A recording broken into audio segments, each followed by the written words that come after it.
Hey, Lou, welcome to Mass Construction Show. Thank you. Nice to be here, Joe. Yeah. Lou, I always found fascinating people. Like I would get into things. Yeah. And then I kind of look into them and then I move on and I forget about them. Right. Mm-hmm. And I even sometimes I'll try to recall something and, I can't recall it. I might say, I remember I looked into that. It was something like this or something like that. Yeah. But I'm always kind of fascinated with people who, take a deep dive on something and frankly don't let it go, right? So maybe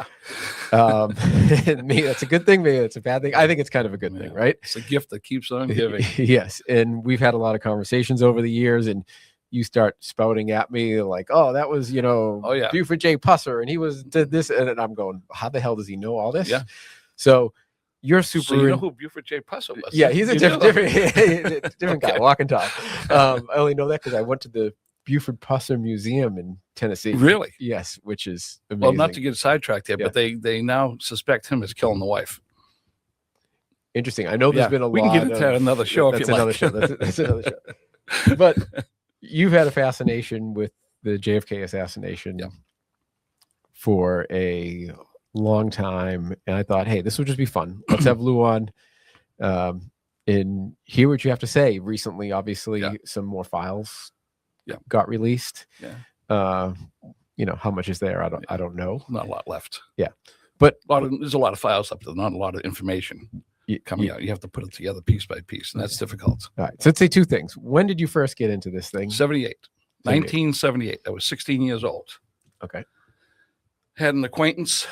He was a little older, and he brought me down to this bookstore and said, buy this book. Okay. And the name of the book was called They've Killed the President. It was a small paperback book. Okay. It had the Zapruder film, not the film, but the stills in the center of the book. Yeah. And at that time, gore was different. Gory things were different. Okay, yeah. And it was amazing to see somebody's head getting blown off on for real. Oh, wow. Yeah. For real. Yep. And so I bought the book, read the book, and got me started. Couldn't let it go. All right. So let's just jump 2 feet in here. Oh, also, one other thing happened in 1978. There was a show called Good Night America, and Geraldo Rivera was the host. Wow, he's been around that long. Yeah. And he had on Dick Gregory, who was like an activist. He was a stand-up comedian, but he was an activist too. Okay. And he died probably a few years ago. And Dick Gregory was the real deal. He, when he got onto something, he was no charlatan or anything like that. So he was on, and they showed the Zapruder film. It's the first time anybody had ever seen it. So it was 15 years after the assassination. That thing was locked away at Time Life. Huh. Yeah. And they played it first time on television. First time it was ever played in public. Huh. Okay. So it starts with, the official narrative is Lee Harvey Oswald, school book depository. Yeah. Yeah. What's he had a lot of, he was 24 years old when he shot Kennedy. Okay. I found, sorry to interrupt you, which I found surprising. I just assumed he was 28, 40. 30, so, right? Yeah. 24 is 24 years old. He did a lot of things in 24 years. He joined the Civil Air Patrol when he was like 15. He met a guy named David Ferry. David Ferry will come up a little later in this. Mm-hmm. David Ferry was a hotshot pilot. He had a lot of problems too, social problems, but whatever. And then he joined the Marines when he was 17. They let him in the Marines when he was 17. While he was in the Marines, he becomes a pro-Marxist. Okay. And they called him Oswaldovich and Rusky. Okay. Because he was in the Marine Corps. All right. So presumably he was walking around kind of spouting all this kind of. Yeah. That's all he read was things about Marxism and communism. And he was. So obviously they're setting him up. I think they were setting him up for the sheep. They were sheep dipping him, meaning they were brainwashing him, sort of disinfecting his brain. And somebody got to him. So do you think it was that early on that they had got to him? Or, definitely. Or do you think that they saw he had these leanings towards communism and then said, oh, this might be a good guy. We can. He might have had leanings towards communism. He was dirt poor. is he was a perfect candidate for this. His mother was crazy. I mean, just absolutely crazy. She they moved 21 times from when he was a little kid up until he moved out of the house when he joined the At Marines. 18. They moved 21 times. And the mother was sort of a she would, grab this the next guy. He had one other brother, Robert, who was actually pretty normal. Okay. And he had another brother, John Pick. He was a half brother that the mother had from another marriage. Oswald's father died when just before he was born. He never met his father. He wasn't even born yet. He died in a car crash.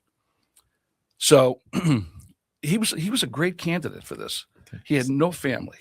Right. And the mother's crazy. It was everything you could always hope for. Yes, he was always bouncing around, never had a father. Yeah. Mother was unstable, to say the least. Yeah. And he enters you call it Civil Air Patrol. That must not exist anymore. Right? I've never heard that. No. And it was like a junior Air Force kind of thing. Yeah, I think so. Yeah. And you think at that point, they were always looking for candidates.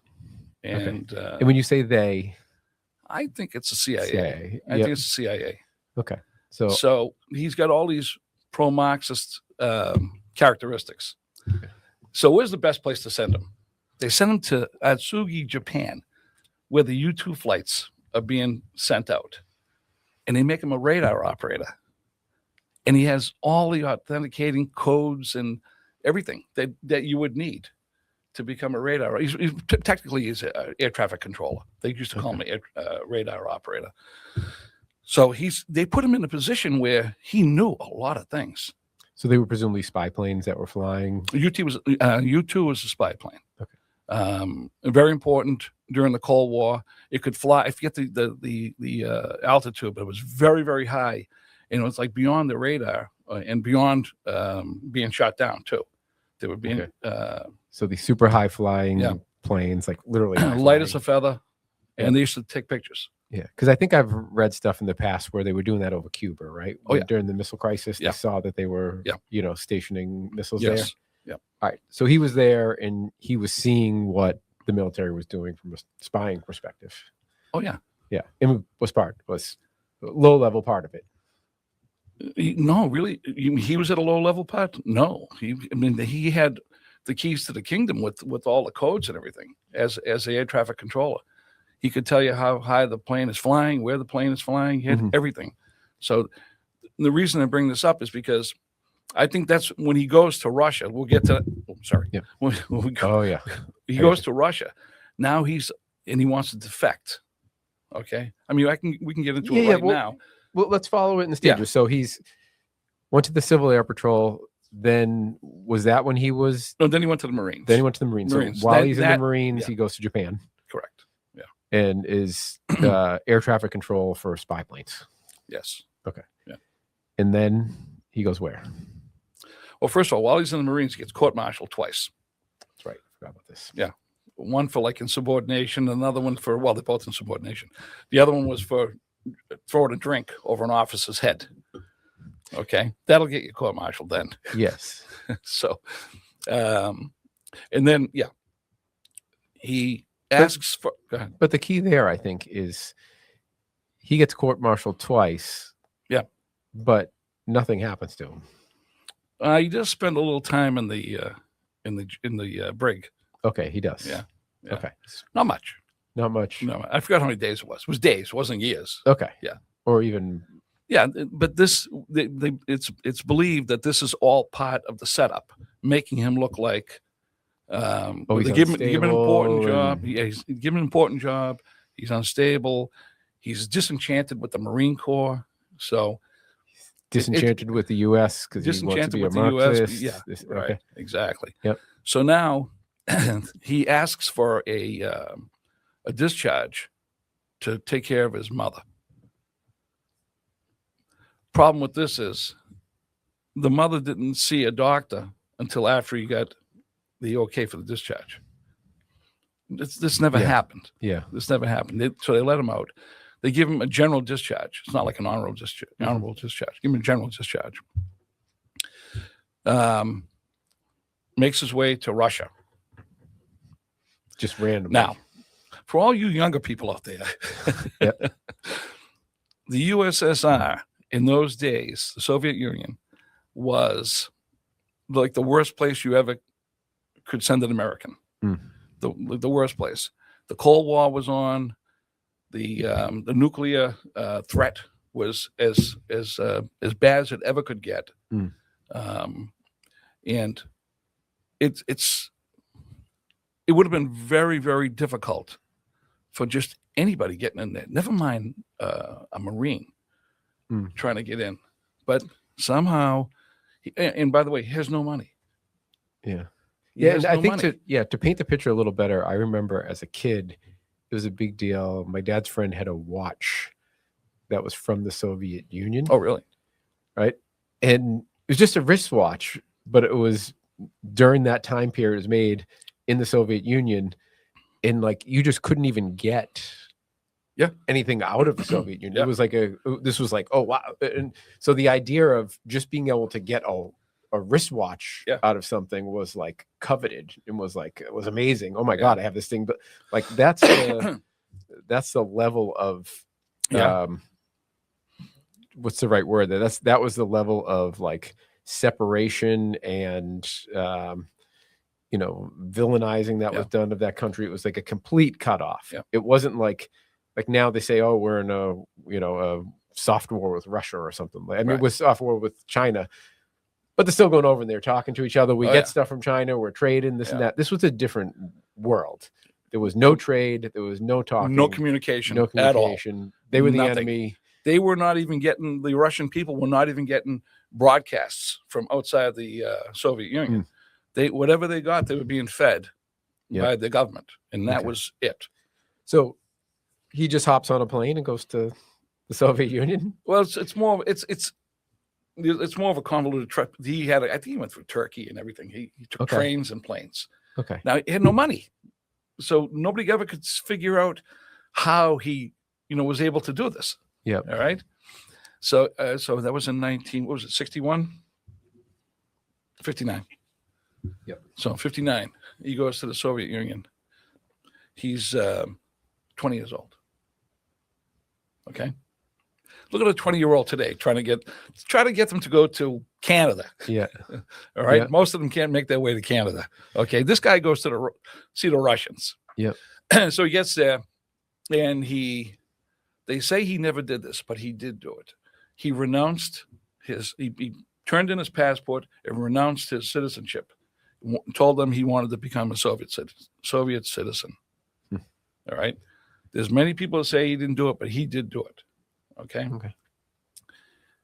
So he gets there, and he told them that he had all the codes for the spy plane, and he could tell them the size of the force. And when you're saying codes, are you saying like the communication authorization codes for I can't say the word. Now you can't say the word either.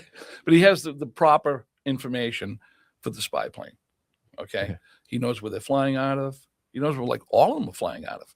He knows how many they have. He has the whole thing. Yep, I got it. So he gets there and tells them this, and they show an interest, obviously, but they always they're always looking out of you. It would be very suspect. Yeah. It looks is too this good. guy? Is this guy? Yeah, exactly. It's too good. Yeah. Is this guy a spy? Okay. So he stays there a little bit. They have their talks. Not a lot is known as to what went back and forth. The only thing that Oswald wrote a diary, and I don't think anybody's ever seen the diary. All right. So they get they show some interest in him, and then finally they tell him, no, you got to get out within 24 hours. So he cuts his wrists.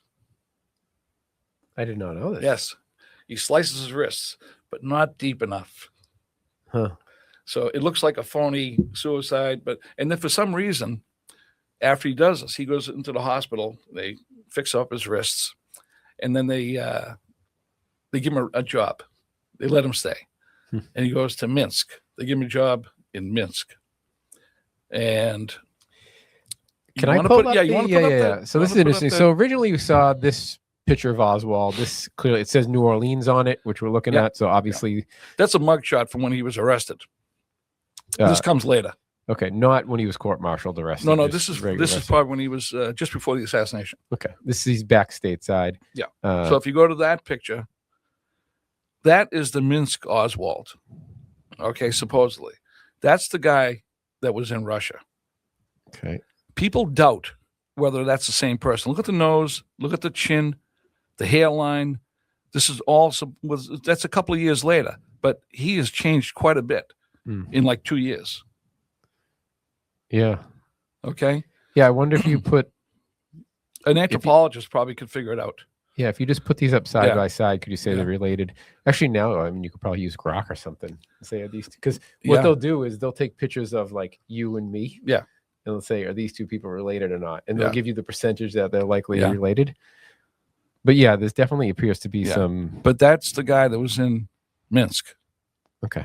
All right. So while he's there, Yep. he meets a lot of different women because, he's an American. So he's probably attractive. Yeah, Well, pretty- attractive in the sense of like, hey, this is something unique and like, oh wow, there's an American here. Yeah. He would get a lot of attention. exactly. Yep. Exactly. And they used to have these dances for the younger people just to kind of keep them in line on a Saturday night, or a Yeah. Friday night. Like So state sponsored dances. Yeah, exactly. Yep. Yeah, government sponsored dances. And he meets one woman. I don't recall her name, but it's insignificant because he proposed to her, and wow. she said no. Because he just wants to marry a Russian woman. It looks Well, it's looking that way. seriously, Yeah. Yep. So then he meets Marina, whom he marries. They have a Okay. kid. This is Marina, right? We should. Yeah. Marina? Yep. Look at the eyes. Yeah, Striking she's blue a eyes. beautiful, Yeah. beautiful yeah. woman. So anyway, now Marina lives with her aunt and uncle. In Russia. It's never said Yeah. what happened to her parents, but Okay. she lives with her aunt and uncle in Russia, and the uncle's in the KGB. The KGB is our equivalent. Our equivalent would be the CIA. Right. Yeah. And do you think that was Don't know. okay? Don't know. Maybe just a coincidence. Yeah, probably. That's probably a coincidence. Okay. You also meet some Americans that are over there. One woman in particular, her name is Priscilla Johnson. Priscilla Johnson is a very interesting woman. She's the only person that had a connection between Lee Harvey Oswald and JFK. Priscilla Johnson. Yeah. Priscilla Johnson McMillan.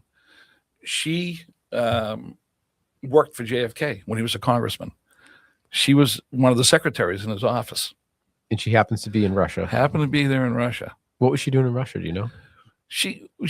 Well, it was probably something to do with education, I think. She became the head of Russian studies at Harvard. Okay. Yeah. She died a few years ago, too. She was at Harvard.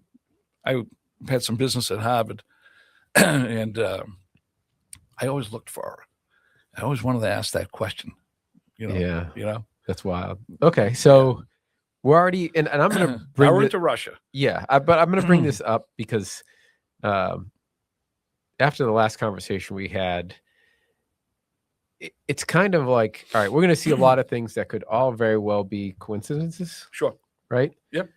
But, there's 1, 2, 3 coincidences, but then once it becomes 97 coincidences, Yeah. it starts to become highly unlikely that they could all be The odds are on coincidental. not in their favor. Yeah. Yeah. And I think what I said to you was, I said the amount of whether KGB or CIA or FBI people that he happens to come in contact with throughout his life from the age of, when did he go into the Civil Air Patrol? 16? 16. So from 16 to 24, the amount of Stack- covert people that he happens to bump into Yeah. is impressive. Like I know I have met Yeah. one person that worked in the FBI my Yep. entire life. Yep. That's all I know. Now maybe there's been a couple others, but like It's not. This guy was just It's not tripping. it's not like you're in Arkansas either. You know, you're in the yeah, city. not like at the Yeah. headquarters. Yeah. But he was like tripping over like KGB and CIA and FBI agents like left and right at 19 years old or whatever. Seems highly unlikely. But anyhow, so Marina's uncle was KGB. Yep. Then you said he meets. Who did you say was CIA? No, No, there was Priscilla. No. she's Oh yeah, not then CIA. Priscilla happens to have worked for Happens JFK to be there. She's an American. and meets Lee Harvey Oswald. Meets Lee Harvey Oswald. And by the way, they did not call him Lee Harvey Oswald. But by the way, nobody called him Lee Harvey because every assassin has 3 names: John Wilkes Booth, Lee Harvey Oswald. That's funny. Yeah. Okay. So anyway, Mark David Chapman, this guy that killed Lennon. So they just called him Lee. No, they called him Alec. In Russia. Because for some reason they called him Alec. It's more Russian sounding name. Is it the same guy? Okay. Good point. Yeah, they called him Alec. Okay. There's other things that we'll get into when the event happens, the assassination. There are other doubles. But how would he have gotten married to Marina if he wasn't there? No, there might have been two guys over there. Oh, okay, I get you. Okay, yeah. They say, okay, so the Russians over there, they met because there were guys too. He had guy friends too, and they said his Russian was so good, they thought he was a Russian. So when did he learn Russian? It's not like learning, French, which is a little easier than Russian. Russian's a tough language to learn. I mean, and then to put past, the locals that the Russian's that good. Okay. Yeah, it's kind of odd. Yep. Kind of odd. So anyway, he's over there, and he finally wants to come back. The State Department lends him the money. No, sir. To come back. Yes. Is that on record somewhere? Yeah. Wow. Okay. State All right. Department lends him money to come back. He comes back, and he goes back to Dallas, and his brother is there waiting for him. Picks him up at the airport, and he says, "Where are all the reporters?" He thought he was going to have a throng of reporters coming out to meet him because he was a big celebrity. He lived in. Nobody showed up. The only people that showed up a few days later were FBI agents. They used to go over to the house, ask him a bunch of questions. And instead of just saying, I made a mistake, he was belligerent. He wasn't a great guy. He was a pretty bad guy. He used to beat up the wife. He did some bad stuff. But he had one of the guys was James Hosty. He was an FBI agent. And they had a pretty contentious relationship between Oswald and the FBI. And then they used to go and question Marina, and he did write a letter, and nobody ever said exactly what was in the letter, but it was a kind of a threatening letter. When you said you're talking Oswald. Sorry. Okay. Yeah, Oswald wrote a letter to this guy Hosty. They didn't find it until after the rest of the department didn't know about it until after the assassination. And Hosty was just the agent that was questioning him. He just happened to be that he was the guy that was going to be in that area. Okay. Yeah. Presumably just, hey, what were you doing when you were in Russia, or why were you, like that kind of stuff? Yeah. Okay. So, so anyway, now they don't find the letter until afterwards. And then after Kennedy and Oswald are dead, we'll get to that, how he gets dead. They burn it. They burn the letter. The FBI does. And that, again, that's in the record somewhere? It is. Hosty has spoken about it. If you go online and look up James Hosty, he talks about it. He says, well, it wasn't evidence anymore because there wasn't going to be a trial. Well, how do they know there wasn't anybody else involved? Yeah. And we're a little ahead of ourselves with that. But in burning, it seems like an odd. Okay. All right. So he writes this letter to Hosty. He said he flushed it down the toilet, but he burnt it. Okay. Yeah. So. All right. Okay, so he's back here in the United States. He gets a couple of jobs. Can't keep a job.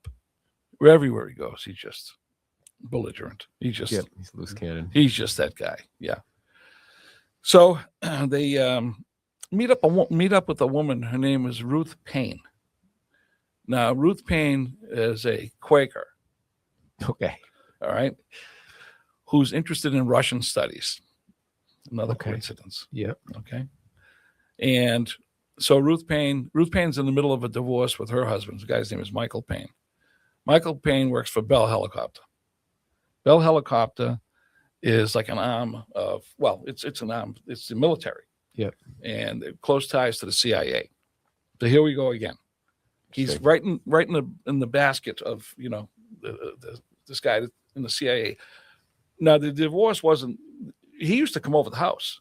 This guy Michael Payne. He used to come back to Ruth Payne's house, and he said he used to watch college football games with Oswald on Saturday afternoons. And so Marina and Lee Oswald just became friends with Ruth. Yeah. Okay. So they would kind of hang out at the house. Well, they used to hang out with. There was some Russians. There was a Russian community but they were white Russians, meaning they weren't communist Russians. Okay. And that's where they met another guy. He was sort of an aristocratic guy, you know, white hair and spoke very well. His name was George de Mohrenschildt. Okay. All right. He was in that same group. Yeah, Can we I put think we have a George's picture of picture that. up? Now, George has an interesting past, too. George Walker. That's I know we got him in here.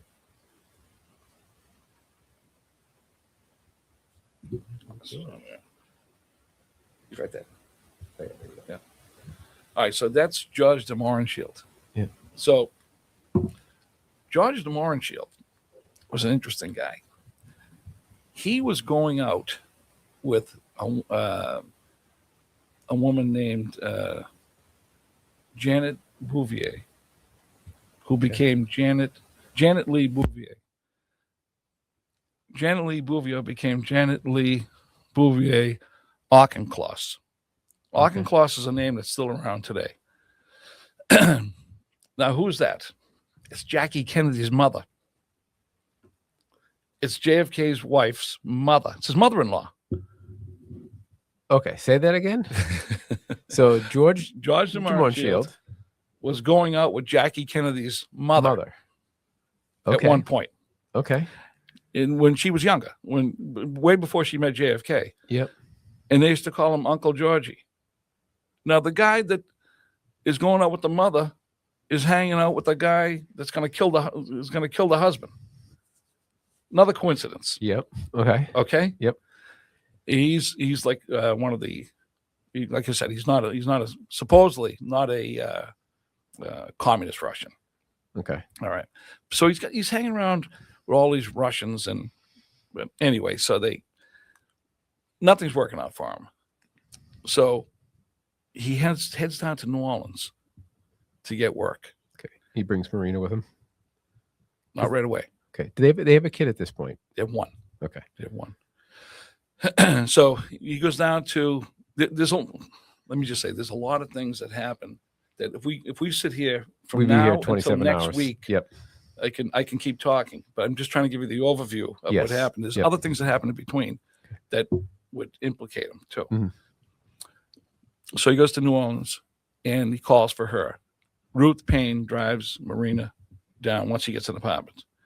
And once he gets down there, she's very dissatisfied because the apartment is loaded with cockroaches and all kinds of other bugs that you'd find down south.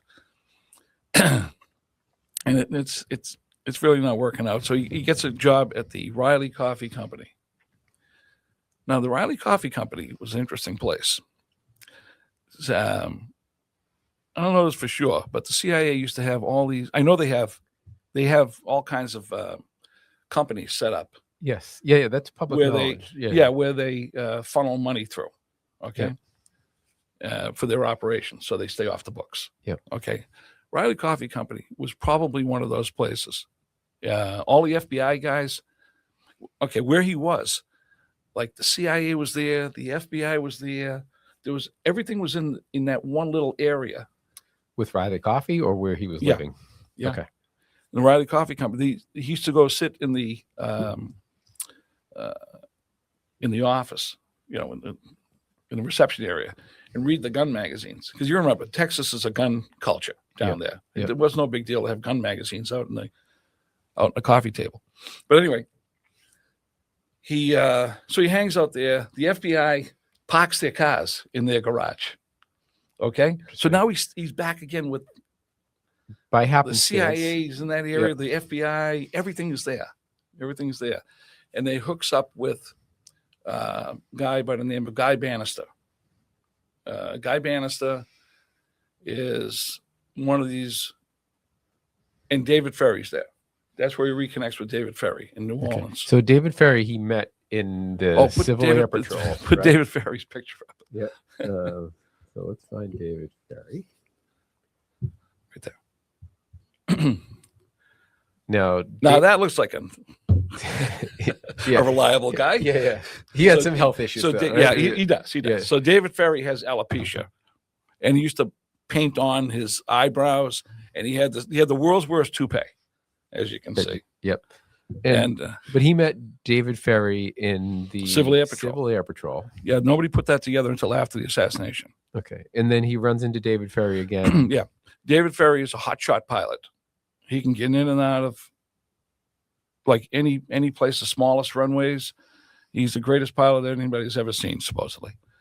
And he's running guns. So this is where you come up with the connection to Cuba. Guy Bannister, David Ferry in that office. They're they're anti-Castro people, trying to get Castro out. So they're running guns out of Cuba, guns to the rebels in or some rebel faction in Cuba. Yes, they're training people. They're training the rebels, the Cuban rebels. Yeah. Yeah. Okay. And who's he working for at the time? Did they say? Well, nobody ever said it, but he's got to be working for the CIA. Okay. If they're running guns. Yep. Yeah. No. I'm not the FBI. I'm just asking. Yeah, I didn't know if you. Yeah. I didn't know.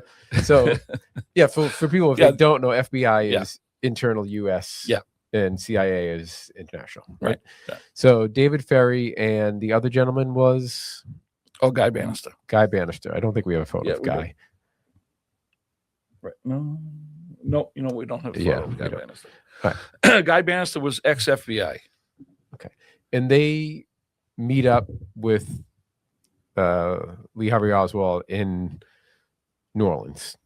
New Orleans, yeah. Okay, because he's working at Riley Coffee and he's close proximity to those two places. Yes. And he happens so now he's becoming friendly or reacquainted with David Ferry. And friendly with Guy Bannister.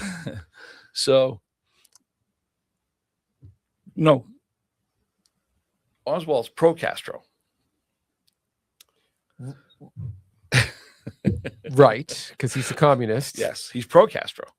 Right, but he's become friends with, or what's the deal? But Oswald's pro-Castro, and these other guys are running guns to the rebels that are anti-Castro. So you have this. It doesn't make sense. So that it's anything that's usually done by the CIA doesn't make sense. They have one department that says something happened, and they have another department that say it never happened. Right? So Yeah, but where's the connection with Lee Harvey Oswald? Because he might not even have known they're running guns. He might have just. Oh no, he knew they were running guns. There's 544 Camp Street, and I forget the number for Lafayette Street. It's the same building. Yeah. Okay. I want you to explain this better. So he's working for Riley Coffee, but that's just his job. That's his day job. Yeah. Right. But he's also handing out pro-Cuban pamphlets and explain that. Okay. So he's handing out the pro hands off Cuba pamphlets, and he gets arrested. And that picture that I showed you earlier, that's a mugshot from when he gets arrested. But the arrest they think this is a staged event because they have a film of it. Somebody took a film of the arrest. Think of it, 1962, nobody's running around with a movie Yeah, camera. yeah. This isn't. Yeah, Yeah. no one's vlogging. Yeah. Yeah, yeah. So they haven't. They arrest him. They hold him for like hardly any time. After that, I don't know. I never said this to you before, but he goes on the radio and does interviews about being a pro Castro. Yeah. Huh. He actually gets on the radio. So- and he debates this guy named Carlos Bernier, who was one of the rebels. He debates one of the rebels. Yeah. Okay, wow, Yeah. that's wild. Yeah. Okay, so just because it's a little unclear, so he decides to move down to New Orleans. He was there before, so kind of might make sense that I'm going to go back to where Born there. Okay, Yeah. So I'm going to go back to where I know he was in this Air Force. Yeah. The Civil Air Force or whatever it's called. Civil Air Patrol. Yep. Civil Air Patrol down there. He goes back, gets a job at Riley Coffee, which potentially is a CIA organization. Yeah. Is also in close proximity to the FBI and CIA. And in his spare time, he's operating out of, like, they have a storefront, right? Like a pro-Cuban. It's actually on the second floor. It's not a storefront. It's up on the second floor. But there's a little office associated with this group. Yes. Okay. And then what you were alluding to was that office was on a corner and there's two doors. So there's two addresses. Same building, two addresses. Two addresses. Yeah. Same building. Yeah. One of them led to the pro-Cuba group that Lee Harvey Oswald was Yes. part of. The other door led to The anti-Cuban group. the anti-Cuban group. But it went to the same place. Yes. So seems odd, and they're both in the same neighborhood as the CIA Everything is and there. the FBI. Everything is there. So now he's swimming in that thing of Riley Coffee, the pro-Cuba. We're all in that same little neighborhood there. Yep. And he reacquaints himself with David Ferry and meets Guy Bannister. Guy Bannister. Okay. And they became friends. Well, they're not friends. Nobody's friends in that business. They're just, acquaintances. Okay. Co-conspirators. We'll call them co-conspirators. Okay. Yeah. But there's no indication There- of There Lee was, Har- there was, I'm sorry. Okay. There was one other guy. His name was Jack Martin. Okay. Jack Martin, corroborated all this at one point. After everybody was dead, he corroborated this. And Okay. It was correct. So do you think that the CIA was putting Oswald up to say, hey, you go pretend to be pro-Cuban, and then because we want to create some division here? Okay. Like what do you think I is don't think it happening had to there? do with Cuba. I think they were just using him as a pawn. This was not a setup to say, in a year and a half or whatever, how many months it was, you're going to go kill the president. That just didn't happen that way. It doesn't happen that way. They're just setting him up as a phony. And they had many phonies out there. I'm sure they still have them today. He called himself a patsy after he got arrested. He was a patsy. Yep. They set him up as the fall guy. But whether it was him on November 22nd, 1963, whether it was him or another guy, it was just the luck of the draw. Okay. So, and there's been accusations before where they almost kind of, and you started talking about the sheep dipping, Yeah. right? Which is like, they talk about even Charles Manson, right? He was, and then you even modern day times they talk about Jeffrey Epstein potentially being a CIA asset. Different thing, right? Sure. Like Manson and Oswald were obviously unstable. I And- think Jeffrey Epstein was a conduit for cash. Just too much cash hanging around with him. Yep. And then he was obviously he was a little bit of a whack job too. Yep. Yeah. But Which is a perfect. That's what you're looking for. right. You're looking for somebody that's not stable. Right. So they probably had few people that they were using the term sheep dipping, which is like, Oh, yeah. you get them in, you kind of brainwash them. You've got the right kind of candidate, unstable family, no father, is, his mom is, Yeah. is There's off no it. family he's going to go back to talk to. Right. Nobody's going to talk to at all. Okay. So they're just kind of laying the groundwork to have this guy's almost a useful idiot. Yeah, exactly. Exactly. Very good. Useful idiot. Yeah. That's what he was. Okay. So where's the next move after Riley Coffee? To go back to Dallas. Okay. To go back they go back to Dallas, and Ruth Payne gets him a job at the Texas School Book Depository. Okay. And Ruth Payne, refresh our memory. Yes, Ruth Payne is the Quaker who has the husband at the CIA Okay. and a sister at the CIA too. I've got to tell you that one. Okay. She has a sister at the CIA too. Okay. And she gets him this job at the School Book Depository. She does. Convenient. 90 cents an hour. Stacking books. But he was actually an order filler.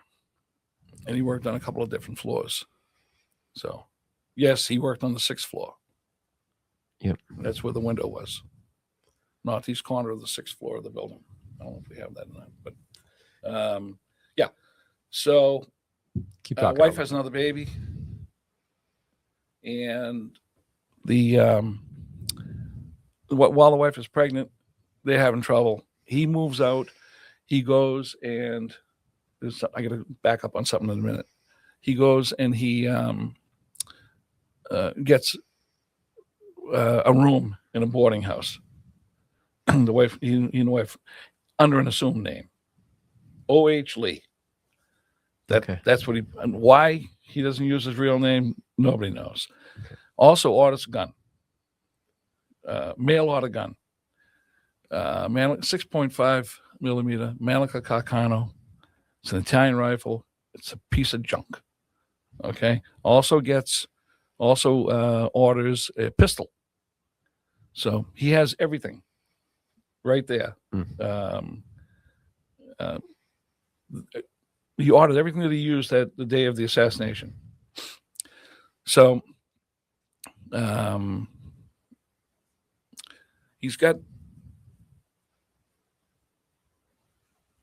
orders it under the name of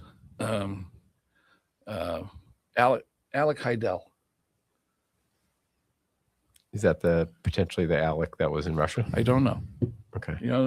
And it goes to a P.O. box. Okay. Now, in those days, you could go down to the local sporting goods store and buy a gun. Walk in, walk out, pay cash. You didn't have to give your name. Yeah. They wouldn't even know who they sold the gun to, as long as you had cash. But no, he creates a trail, a paper trail. Oh, interesting.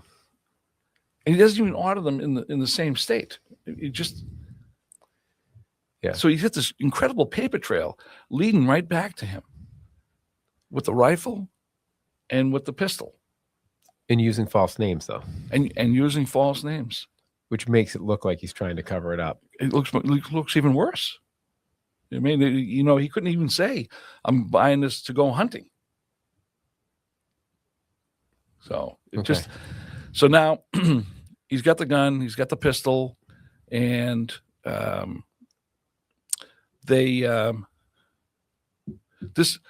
told you I had to go back on this. They did have an apartment together on Neely Street, and I don't know if it's Dallas or Fort Worth, but whatever. Marina and Lee. When they came back, they had an apartment first. Yep.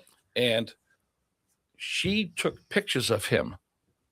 She said she took pictures of him with the rifle, the gun on the side in the holster, holding a communist newspaper.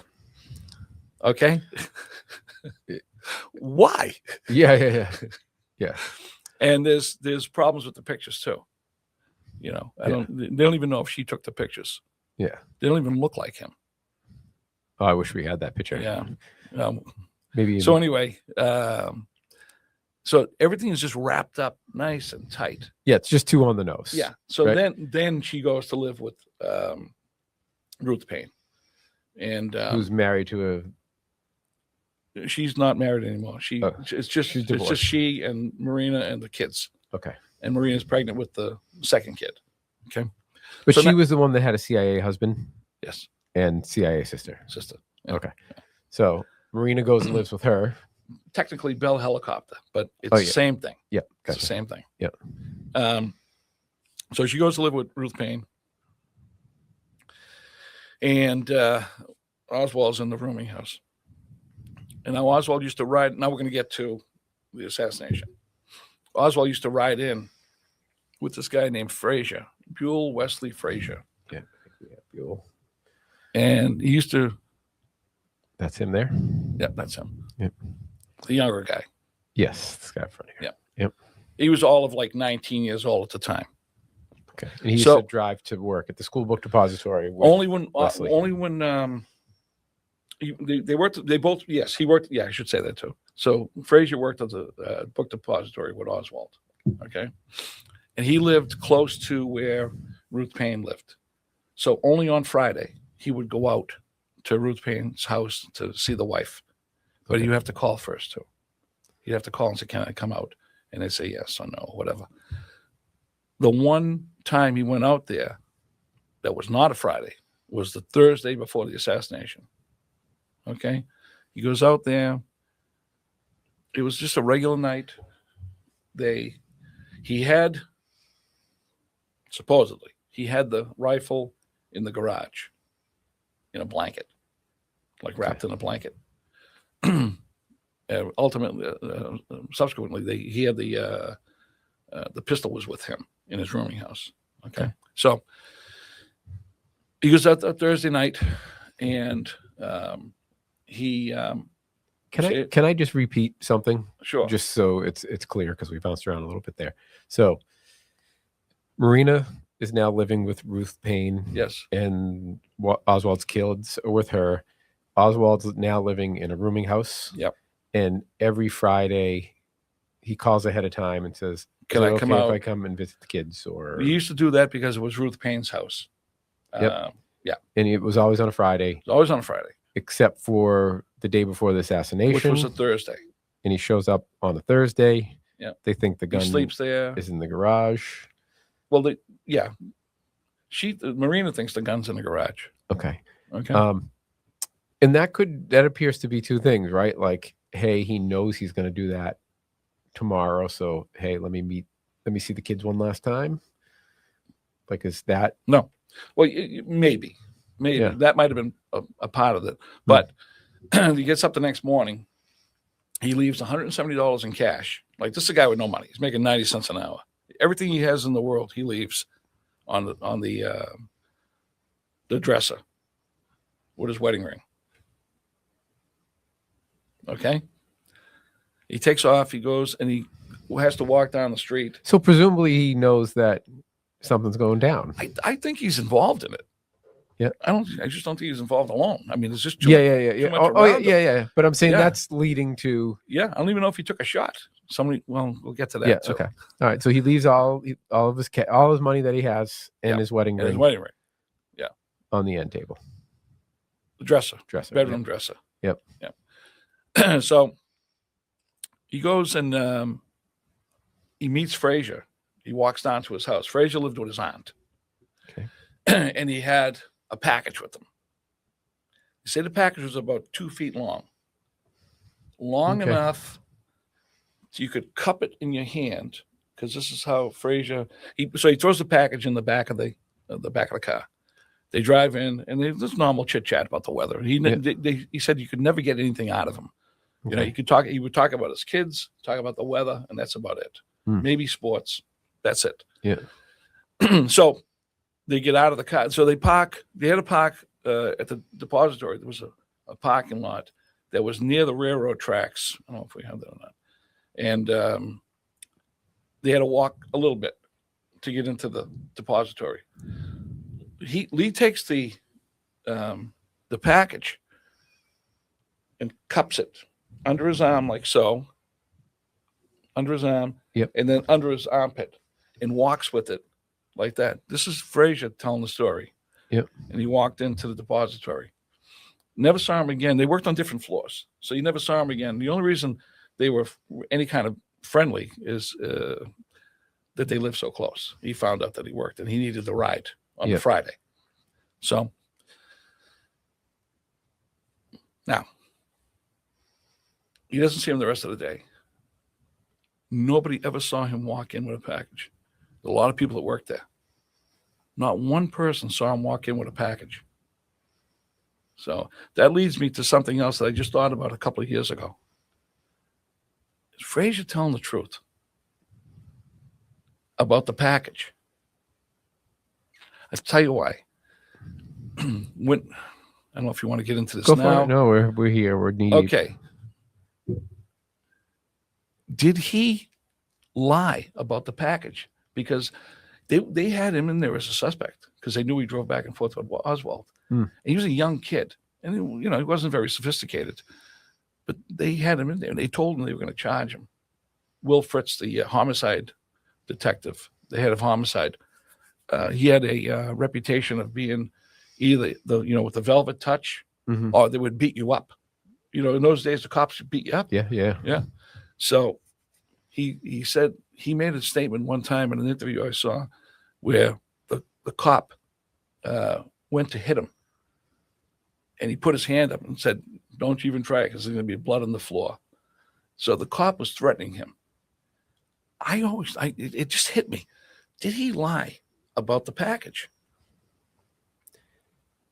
To what end, though? Just to get out of the pressure?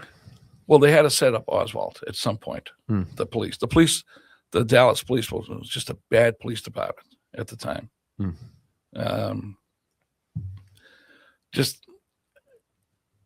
They were even talking. There were interviews, when they had Oswald in custody, and they asked them about a paraffin test. A paraffin test is to see if you shot a weapon. Yeah, they could test your hands, test your cheek. Yep. They never had a positive test on Oswald for a paraffin test. They found a palm print on it after he was dead. They never had prints, nothing on the gun. So, but anyway, okay. So maybe he lied, maybe he didn't lie. All right, but he goes in. Nobody sees him with a package, and now everything is going to happen. The president comes in 12:30, riding down Main to Houston to Elm, and on Elm Street, which is about from number 8 to number 2. That's Elm Street, and that's where the number 3 is roughly where the headshot was. There's 3 shots from the. Well, there were 3 shots from behind. There was probably more shots from the front, at least one. Yeah, and number 9 is the book depository. Correct. 6th floor. Which would be right up there. Right there. Yeah, that's the window. Yeah, and then do you know much about the parade route, which they say was supposed to come down That's here? Main Street. Now take a right on Houston, right, and then a left on Elm. Yeah, and now see what number 3 is? Yep. Okay, on the street. I've been there. Okay, on the street there's a very tasteful X where the headshot was. Why they have it there, I don't know, but they have an X on the street where the headshot was. Yeah, it's like the worst thing you ever saw in your life. Yeah. But what about I hear people talk about, and they say, why wouldn't they just have the parade go this way? It's very strange to have take a right and then a hairpin left, where you would have to like slow down and all this other stuff. So, okay, at number 8, when they took that turn there, they slowed down to like 8 to 10 miles an hour, which is like it's a no for security for the Secret Service. So once they slowed them down, and then that's where right around there is where the first shot went out. That one ricocheted, and it hit guy by the ricochet took a piece of curb, and it hit a guy by the name of James Tigg. So where the circle is, that's where you're standing. The book depository is behind those guys, to the left of the picture, up on an angle. Yeah. So this is that. Yeah, that's where you're standing right there. That's where he's standing. Yeah. So presumably the shot came, I think, ricocheted off a curb and then hit him. Yes. The piece of the curb hit him. The bullet didn't hit him. Right. By the way, bullets never been found. Okay. Yeah, that's wild. Okay. Second shot hit him in the back. Supposedly went through his neck. And if you get to the picture of the clothing,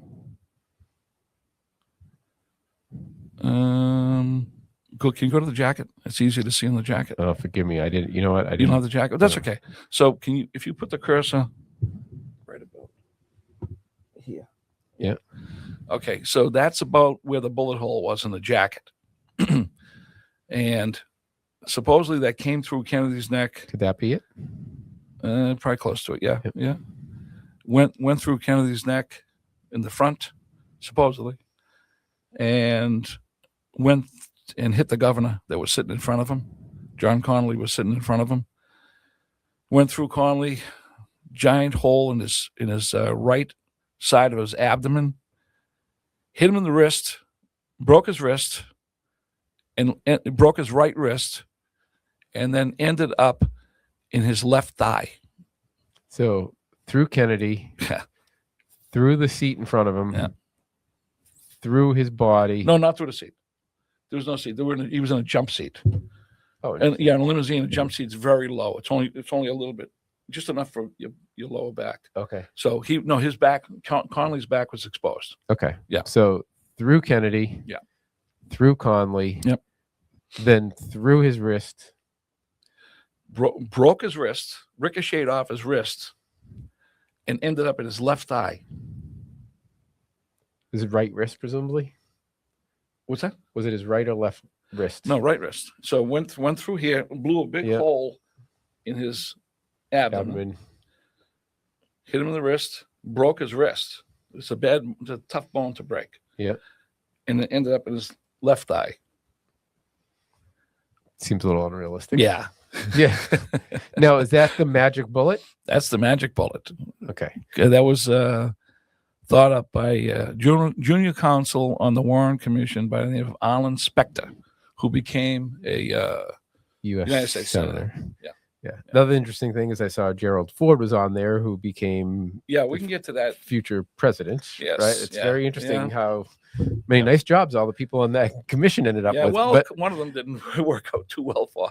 Yeah. So, but no. So we got this going on, and then there's a final shot, which they say come from the book depository, but I don't think so. There were 3 shots from there. The final shot supposedly took his head off, which I don't believe. That came from the front. And if we go to Badge Man, go ahead, go to that. Yeah. So if you're going to get shot in the back of the head, your face is not going to be intact. This was 6.5 millimeter full metal jacket ammunition. You are going to have a major hole in the front of your face if you get hit in the back of the head. We don't have the picture, but there is a supposed autopsy picture out there, but it looks phony, where he has a small, very, very small hole in the back of his head. And people have looked at that, photographic experts, and they said that it's a phony picture. It's been, we don't even know if it's the back of his head or not. It's a very tight picture. All right. So here's the Zapruder film, right? I'm going to go full. Oh, you have the whole film? Well, I just moved it up to the point where you see Kennedy get shot. Can you back it up? Yep. Unless you want to do something specific right here. Let's do it, and then we'll go back to it. Okay. And I'm hoping you got your spot here. I'm hoping this works, and if it doesn't work, I'll cut it in after the fact. Before you start it, look at Jackie Kennedy. Okay. Yep. She has the pink suit on. It's actually raspberry. She's looking at him. She's looking at him. Before the headshot, her face is in front of his face. She keeps leaning over closer and closer and closer. Go ahead. Okay. And what I wanted to see here is when you see his head movement. Now, anybody that's watched JFK the movie, and back and to the left, kind of thing. But like, I don't even know if I watched JFK. Yeah, and I never really bothered to take a close look at this. Yeah, but when I was prepping for this, I said, let me look at it and watch it. Yeah, and there's no way. I don't think anybody in their right mind can look at this footage and say, "Oh, okay, like that came from the back." It's been said that it's a muscle reaction for being shot in the back of the head. Not everybody goes away from the bullet. Yeah. So now look, see his hands? Yep. Can you put the cursor near his hands? Yep. Okay. It looks like he's almost saluting. He is not grabbing his throat. They say that is a reaction to being hit in the spinal cord. And his hands are just coming up it's a muscular reaction. That is a muscular reaction. He's not going like this. He's going like this for some reason. It's a medical reason. Okay. And then here's the shot. It's Yeah. going to be no volume, but Now look at her face. Look where she is. Yep. Yeah, she's in front. yep. And it looks so obvious that you can see the impact happens first in the front and throws him back. So we'll get to the doctors in Dallas in a minute. And now you said you wanted me to back this up? Yeah, go to the back. Go back. By the way, they said Lyndon Johnson, who was the vice president at the time, he was a couple of cars back in the motorcade. They said that he was on a radio because he's been implicated in this too. He's on a radio and he knew when the shots were going to happen. He was on the floor before the first shot. Interesting. There's a picture out there. All right, here.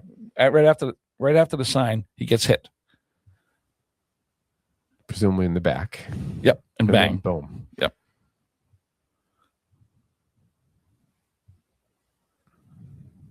So if you can't really see it. The back of it, it's.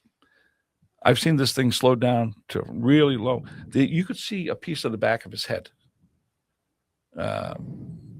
being blown out.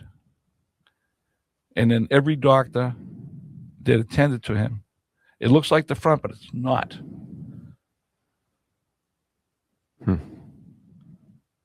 Every doctor that attended to him said the back of his head was blown out and the cerebellum was exposed and actually fell out. The cerebellum is the stalk of the brain that comes down and attaches to the spinal cord. So, okay. So the president passes. Somebody from the school book depository, that appears to be clear just by witnesses. They all say we heard a gunshot from there. Yeah. Police race into the school book depository. Yeah. Take us from there. Okay.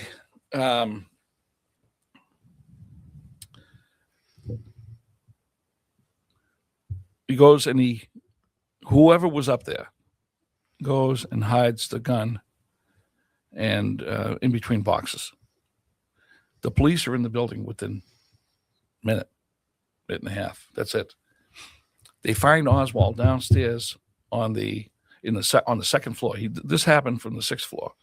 They find him downstairs on the 2nd floor in the lunchroom having a Coke.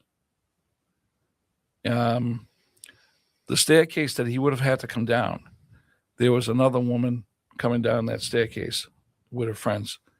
She said that she left the window. As soon as she saw what happened, she left the window and they all ran downstairs. They never saw him upstairs. There's 2 staircases. That's the one he would have had to use. All right. It's a pretty big building. I've been in that building. All right. It's a pretty big building. And then you get boxes. When I was in there, it was empty. The only boxes that was there was near the window. They have a little display near the window. It's sectioned off by plexiglass. You can't look out the window where he shot from. So and then the rest of the place is like an exhibit. So he has to dodge all the boxes, hide this thing, get downstairs in under 2 minutes. Okay, could it be done? Maybe, but nobody sees him. Nobody sees him at all. The cops come in. There was a cop. His name was Roger Craig. Roger Craig was just a patrolman, and he was he was near the police station. The police station's right there too, by the way. Okay. He was in front of the police station. He was told not to assist at all. He and all the rest of the guys that came in for roll call in the morning, not to assist at all in the motorcade. Okay. So he's out front. He hears the shots and he ran towards Houston Street. So he's in this area down lower. Yeah. In that area there. And he runs towards number 8. Okay. Sort of. Yeah. Okay.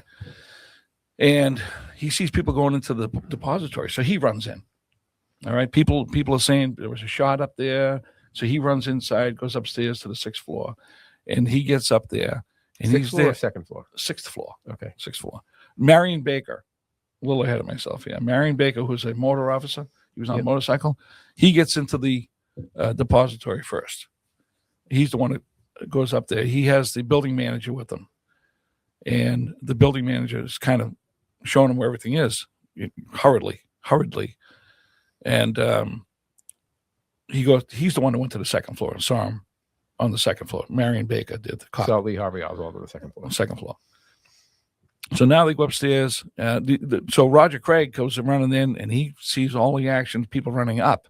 So he runs up to the 6th floor where everybody is, and he meets a couple of different people up there, detectives, and is that nice? It's a Okay. Sorry. They're coming for you. So anyway, He's up there with a couple other guys, and one of the guys up there is a guy named Seymour Weitzman. Now he's a cop. Okay. Used to own a sporting goods store. They grab a gun, right? I don't know if this is true or not, but there's like 4 guys that said this, that they did not pick up a Manica Carcano. They picked up a 7.6 or whatever the caliber was, Mauser. And this guy, Weitzman, is like a gun expert. And he said it was stamped right on the barrel of what kind of a gun it was. It didn't even resemble what Oswald supposedly had. But they find Oswald's weapon up there in between the books. So there was 2 weapons up there, they were saying? That's what they say. I mean, I don't know. So this guy, Roger Craig, comes down from there. He says, well, he figures they have the weapon. There's nobody else up there. So he runs back downstairs, and he goes down to where the grassy knoll is, if we can put that back up there. Yep. Which would be pretty much kind of 3 into the left. Now he's down there 4. He's over in that area. Yep. And nobody ever shuts the street down. Even though a crime has happened, not one cop shuts the street down. So all the traffic that's been built up behind the motorcade is just flowing freely through Dealey Plaza. And he can't get across. Excuse me. He can't get Roger Craig, the police officer, can't get across the street, but he sees Oswald he doesn't know who Oswald was. Okay. So he sees a guy getting into a Rambler, a Nash Rambler, which is like a station wagon. Yep. Okay. And he can't get across the street because he wanted to go up because everybody's running towards the knoll up behind the fence. We got to get to that because they think something's going on. They think something happened over there. And you never get, but he notices that somebody that he would later know from, was there. He came in, he got in the car and left. Now, what's interesting about that is Oswald supposedly took a bus and a taxi back to his rooming house. Oh, that's right. Yeah. So who was that guy? From the weeks before that, supposedly, there were doubles popping up everywhere saying that they were him. Buying cars. He didn't drive. Guy was interested in buying a car. And then he's telling them, what a great place Russia is. And he's talking to a guy from Dallas about how great Russia is. The guy threw him off the lot because they were very patriotic. Yeah. Right. And then he goes into a rifle range. He's shooting everybody's target. But they're just trying to make him look unstable. No. They don't even think it was him. There's a guy named, I can't remember his first name, but his last name is Valley. He looks a lot like Oswald. He was one of the doubles. They know who the doubles were. There was 2 of them that I know of. And what role the doubles playing, though? Just setting up Oswald, the real Oswald. Have him go and be places. Yeah, and look also erratic, right? Right. Yeah. Right. Yeah. And listen, I know this sounds like we should put the tinfoil hats on, right? Yeah. But that's what happens. Or throw the net over you, one or the other. Well, hold your arms up so you can't get the net on you. But anyway, so, yeah, I mean, I don't know how deep you want to get into this thing, but he goes back to the the real Oswald gets out of the book depository, goes back to The rooming house. Okay. And what the official story is? Rooming house is about, well, just so you know, the rooming house is about 3 miles from where he works. All right. So no one questions him. Just walks out. He just walks out. Just walks out. Takes a bus. Gets off the bus because the bus is stuck in traffic. And hops in a cab. Okay. Gets in a cab. He makes the cab driver leave him off like a block from where he's supposed to go. Says that right here is good. He walks to the house. He runs inside, and the woman, there was a resident there. She knows what time he came back, what time he left. He stayed for like 5 minutes. And she said he put a jacket on and he went running out of here. So he went running out. So between the rooming house and now he's walking down the street and where Tippett is murdered. Now the officer's name is J.D. Tippett. He was a patrol officer. Yeah, I get a picture of him someplace here. There you go. He was a patrol officer that saw Oswald coming down the street. And he pulls up next to him. Oswald looks into the window on the passenger side. He calls him over. He was still in the car. Cop was still in the car. And he calls Oswald over to the car. Oswald's on the sidewalk. Oswald walks up to the car on the passenger side and goes like this and puts his hand in and sticks his head inside the cop car, talking to the cop. And then there's evidence, there's witnesses that saw this. Yeah. Okay. Cop gets out of the car. Tippett gets out of the car. Before he reaches the front of the car, Oswald or whomever blasts him, unloads the gun on him. And even when he's down on the ground, he shoots him in the head. Make sure he's dead. Yeah.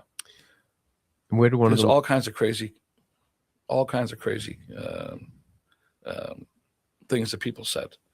Said there was 2 guys, Oswald and another guy. There was 2 cop cars. The woman at the boarding house said that a cop car came by before Oswald left. Cop car came by and beeped the horn. Nobody's ever been able to put this together. Yeah.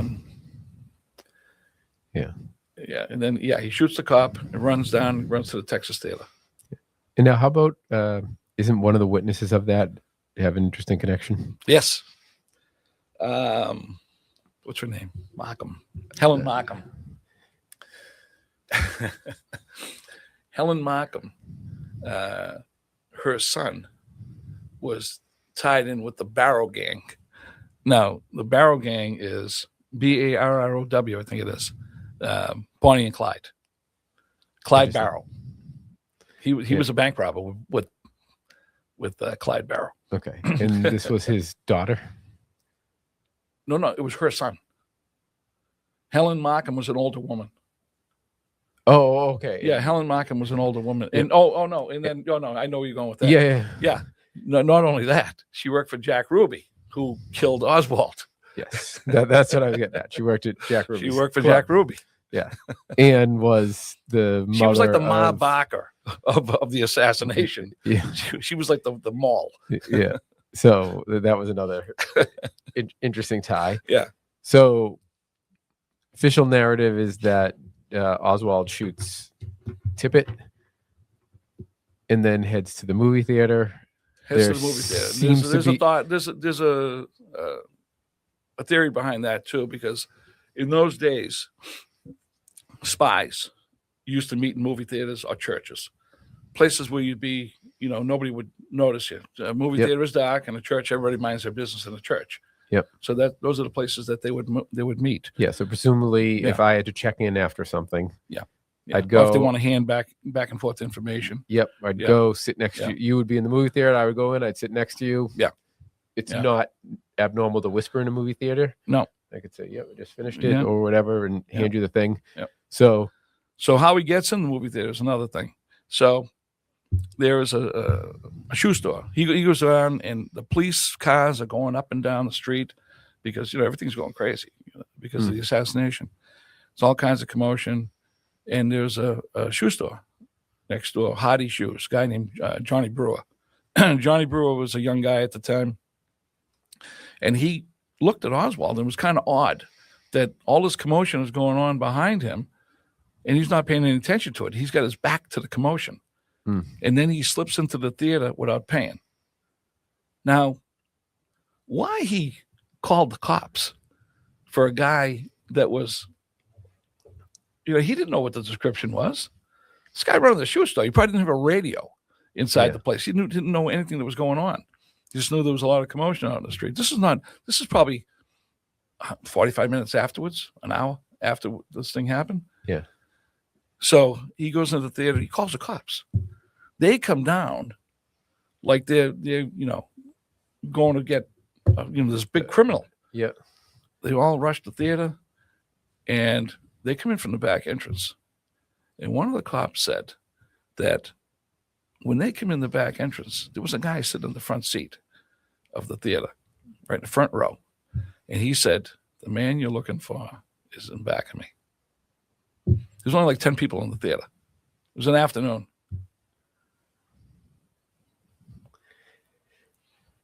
And the cops are saying that's what this cops that said on the record, that's what somebody said when they walked in. Yeah. So just to a lot of things happen up front when like right after the events happened. A lot of things happen up front that people denied later on too, because they were told to shut their mouth. Yeah. Now, just so everyone's clear, what happened was allegedly the guy in the shoe store called the police because a guy walks into the theater without paying. Right. So first of and all, maybe because he didn't, it's hard for me to believe that he would think that he was a suspect just because he had his back to the commotion on the street. He was like looking in the window.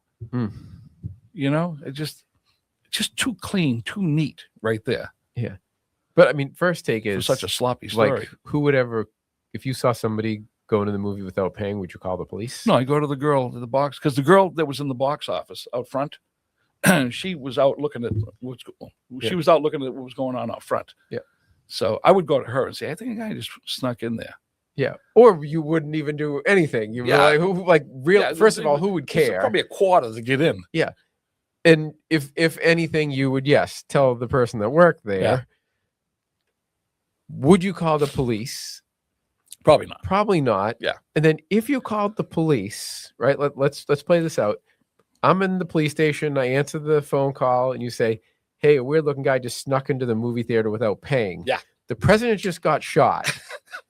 You're going to send probably a low priority call at that point. You're going to send how many officers to a movie theater for somebody sneaking in? They sent a lot. Right? Like that. That makes no sense. Yeah. Right? Nothing makes sense. Yeah. And here's, folks that are listening, I'm taking everything that Lou says as fact. So if he's not, and they say, Joe, you idiot, that wasn't why he was called, don't blame me. Blame Lou. So, but that doesn't make any sense. Why are you, he's the guy you're looking for is behind me, is either that's just the strangest thing in the world, or that was the guy Oswald was going to meet. Maybe. Like, I don't know. But it does also, if you just shot the president and you go home, why would you go to a movie theater? It's odd all around. Yeah. Wouldn't you try to either like get out of town or? Well, there's a school of thoughts thinking that he missed his contact. They told him they were going to fly him out. Like David Ferry was supposedly. There were other stories too. I mean, I'm going to tell you about Larry King afterwards. But can we get back to the assassination itself? I'll give you something that lends a little credence to this. Yep. Do you want to play out to the arrest and then go back? Sure. All sure. Right. So he shoots Tippett, goes to the movie theater, gets arrested. Yep. Bring him back to Dallas County Jail. Not the police headquarters. Yeah. Police headquarters. And they interrogate him. No notes. Not one note. Not one recording. Nothing. he's talking to Will Fritz, and they went to Ruth Payne's house, right? They put everything together. They go to Ruth Payne's house, and she says, "We've been waiting for you." Really? Okay. Yeah. Yeah. If you're just we've listening and not expecting- watching we've the been podcast, expecting I had you. a long pause because I was just stunned. I We were hadn't heard that. expecting you. Yeah. Okay. All right. So they go in, they look around, they ask, "Does your husband have a gun?" He has got a gun. Yes, it's in the garage. They go in, there's nothing in the blanket. The gun's not there. Okay. So they look through everything, and they find the backyard pictures of Oswald with the rifle, the pistol that he killed Tippett with, in the communist newspapers. Okay, in his hand. Okay, now all wrapped in a nice neat bow. it's so perfect, isn't it? Yeah. So they go back. Now the FBI is involved, and Hosty shows up. Oswald's having somewhat of a civil conversation with Now, Will Hosty is Fritz. the guy He's the FBI guy from New Orleans. No, that was Dallas, where Hosty was. Okay. He was, when they first came back, they went to Dallas. So Okay. James Hosty was the FBI agent that used to go out to the house. Remember I told you about the guy who used to go out to the house and talk to them? Yeah, interrogate Oswald him. was, yeah. When he came back from Russia the first Yeah, time. the Okay. first time. Yep. So Hosty knows him.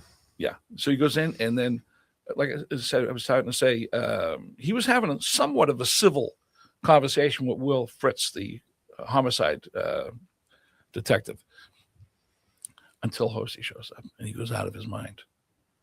Hates him. And then he clams up, dummies up, and So that was implied that Hostess was part of the people that set him up. no, I don't think he set him up. No. He just didn't like him. But he just kind of clammed up on the whole thing after that. So they questioned him a few more times. They parade him up and down the hall in the police headquarters. He's talking to the press. Jack Ruby's there the whole time. You can see him there's footage of Jack Ruby in the hallway. And then they have a midnight press conference. And this is crazy. They have a midnight press conference. And one of the reporters, they had the reporters asking them questions. Wow. All right. One of the reporters says, "Did you work for a Cuban, pro-Cuban organization?" And Jack Ruby in the back of the room says, "That's the Fair Play for Cuba organization." No, sir. Yes. There is a film on this. How does Jack Ruby know about this? Wow. Okay. Okay, so one thing we didn't cover that we like I said, we'll be here forever and ever and That's ever. fine. Right. Jack Ruby was supposedly in on running drugs, women, guns. So it's and they say that he might have known Oswald in Dallas. Prior. Okay. Yeah. Okay. So it's pretty good evidence that he did know him. All right. Now, So do you want to go back to the shooting before we go on to Which shooting? Ruby? sure. Okay. So we're back in Dealey Plaza. Yep. Okay. So where number 3 is, yeah, that's where let's say that's where the limousine was when he got shot in the head. Well, that's pretty much where he was when he got shot in the head. Where 7 is Dave Powers and oh my God, what's his name? Who was Kennedy's special counsel?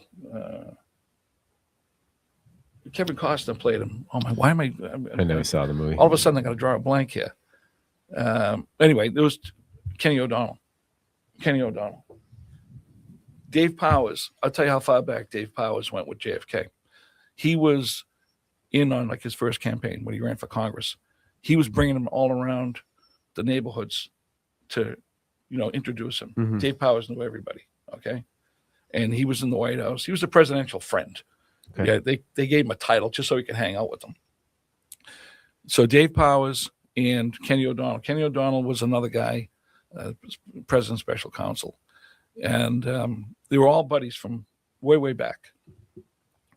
Those two guys said, They saw smoke and they smelled gunpowder From the grassy knoll. from the grassy knoll. So what they never reported it. So they were talking to Tip O'Neill. They were having dinner one night. So remember who Tip O'Neill was? Okay. So Tip O'Neill was the Speaker of the House, House of Representatives, and he was an old Boston politician. He knew everybody. So Kenny O'Donnell. This is years later. It could have been 20 years later. They're having dinner together. Kenny O'Donnell, Tip O'Neill, and Dave Powers, and they both told Tip O'Neill the story, and Tip O'Neill was outraged, saying, "I never would have lied. Why didn't you tell them that?" So there's more corroborating evidence right there that something happened behind that fence. Why would they not tell, especially if they were friends with Kennedy? Everybody wanted to put it behind them, and there was other things too. I mean, Kennedy was doing some bad things. They were bugging everybody, through Bobby Kennedy. Bobby Kennedy was the Robert Kennedy Sr., not the guy that's out there now. Robert Kennedy Sr. was Attorney General for the United States. He was in the cabinet, president's cabinet.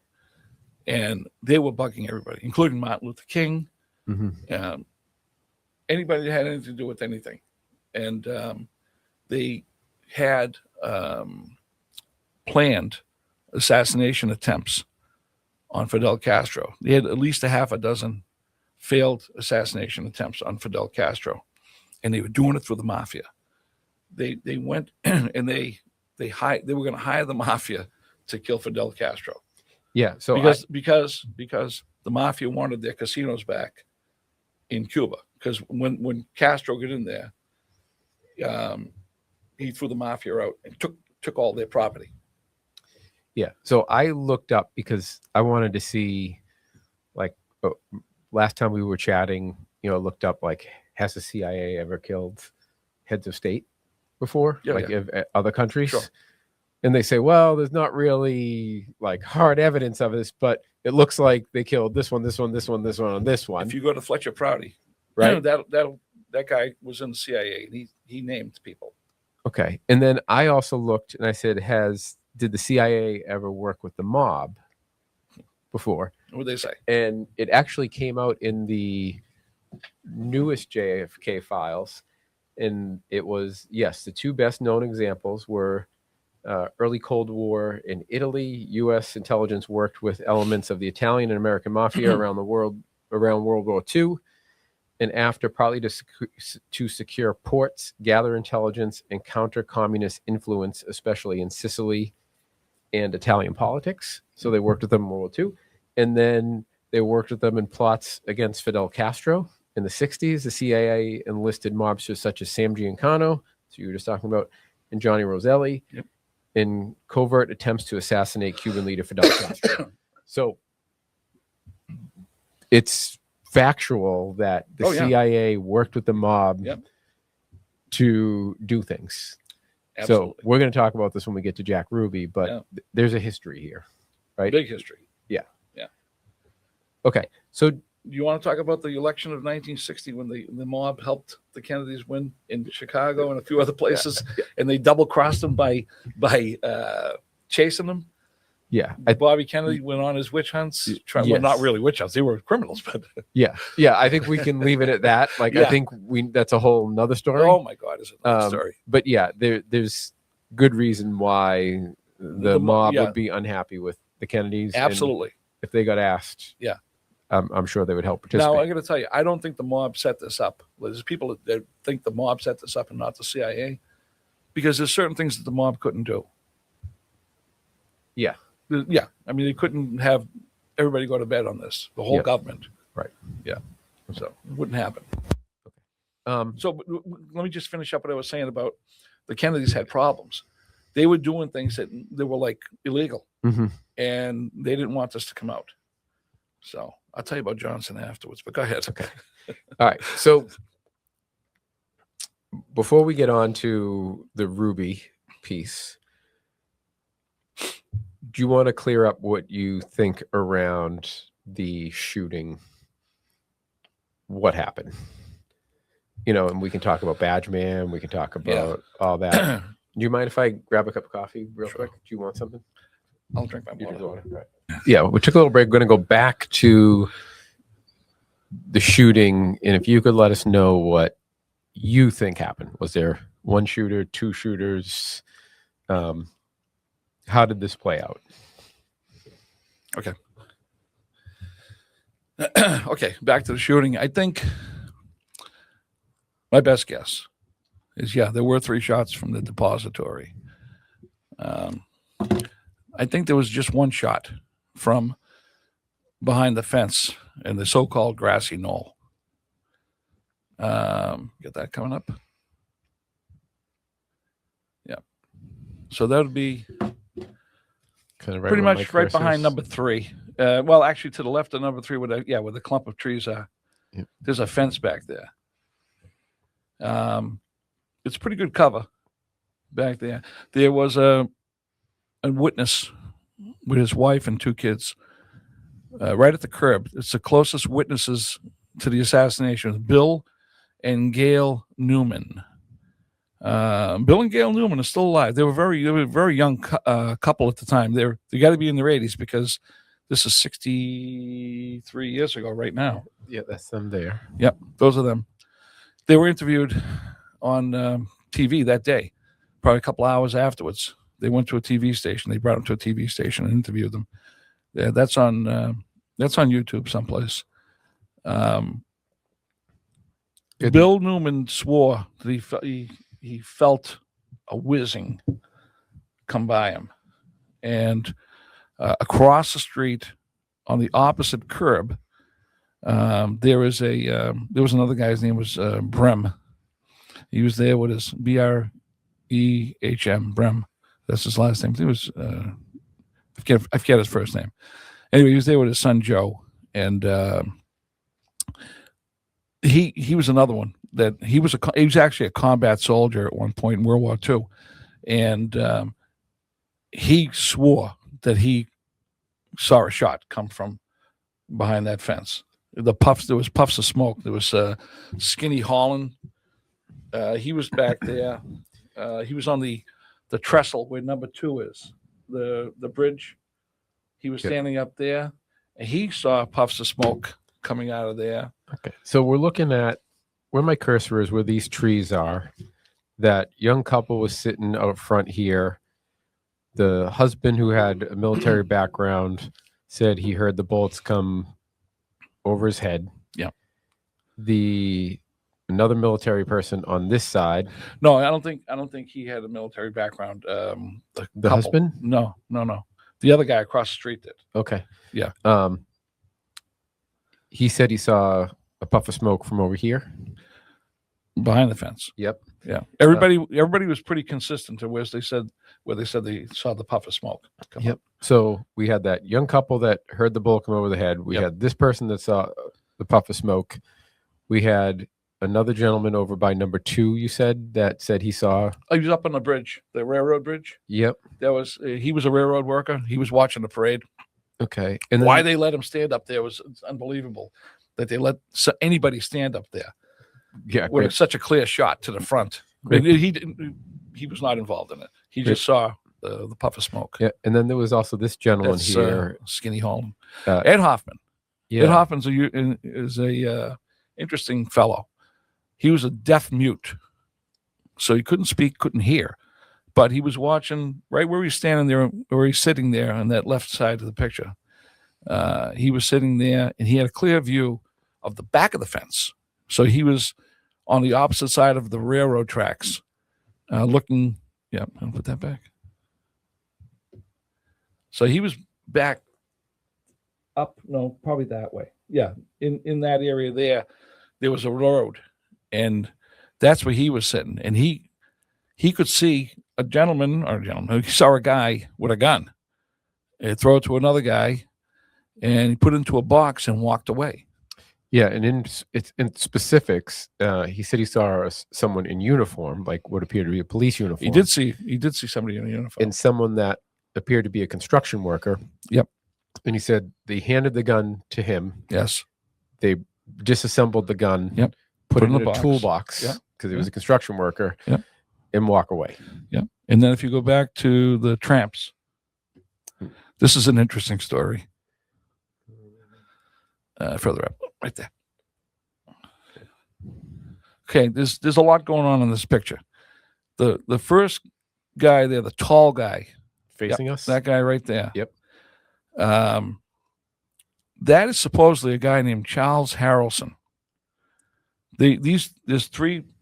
Well, you can't see the guy in the back. So here's the second guy, and then you can see the feet of the third guy. Right. Okay.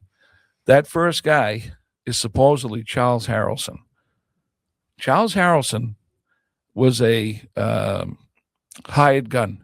He was a hitman for the Dixie Mafia, and he's Woody Harrelson's father. This whole thing is wild. When they gave his picture, and Woody Harrelson's father's. They gave this picture, and they had other pictures too, of him in a police car that day, and they took pictures of Woody Harrelson's father. They gave it to an anthropologist, and he said it's the same guy. 99% chance that it's the same guy. And they think that he might have been involved in this. The guy to the right with his back to you. Yep, that guy there. That guy is a CIA guy. And where is this picture being taken? That's General Ed Lansdale. That picture's right near the depository. Okay. It's small. The area is very small.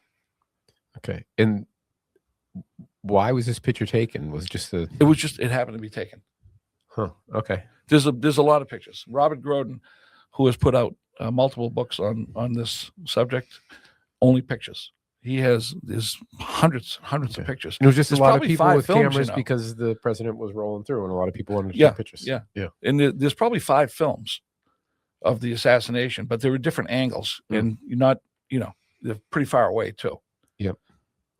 Okay. So these gentlemen happen to be in the... They were in a boxcar, and they said they were the 3 tramps, but they all had clean clothes on.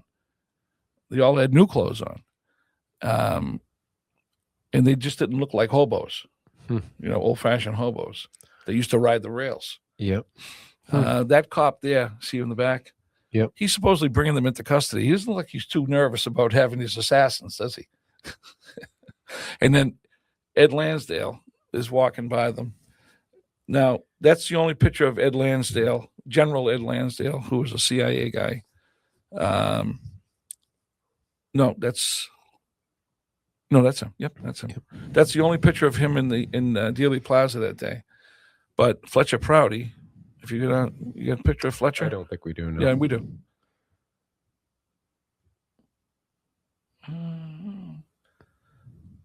Jeez, I thought we had one. Anyway, okay, so if anybody saw the JFK movie, Mr. X, who was played by Donald Sutherland, that is a real guy. His name is Fletcher Prouty. Fletcher Prouty went back to day one with the CIA, and he's the only one that ever came forward to tell any kind of the truth that ever happened at the CIA, supposedly. They sent him to the South Pole. Literally? For that week, just to get him out, because they knew that he wouldn't go along with it. Huh. Right? That's the theory. They knew that he would not stand for this. Okay? So they sent him to the South Pole, and when he's coming back, he's in New Zealand because they had to stop. It's a long way to the South Pole. So they stopped off either to change planes or refuel or whatever they were doing. It was a military flight. So he's inside an airport area, and he buys a newspaper. And it's only like hours after the assassination, and they already have all the information you'd ever want to know about Lee Harvey Oswald in the newspaper. So, yeah, that's interesting. Yeah. And then he said from that day he thought it was a black ops job. It was an all a setup. Yeah, I mean, isn't there there's some, I don't know if it's documentation or whatever, but they said when Bobby Kennedy found out his brother getting shot, first thing he asked is, was this the CIA or right? Yep. Something along those lines. Yeah.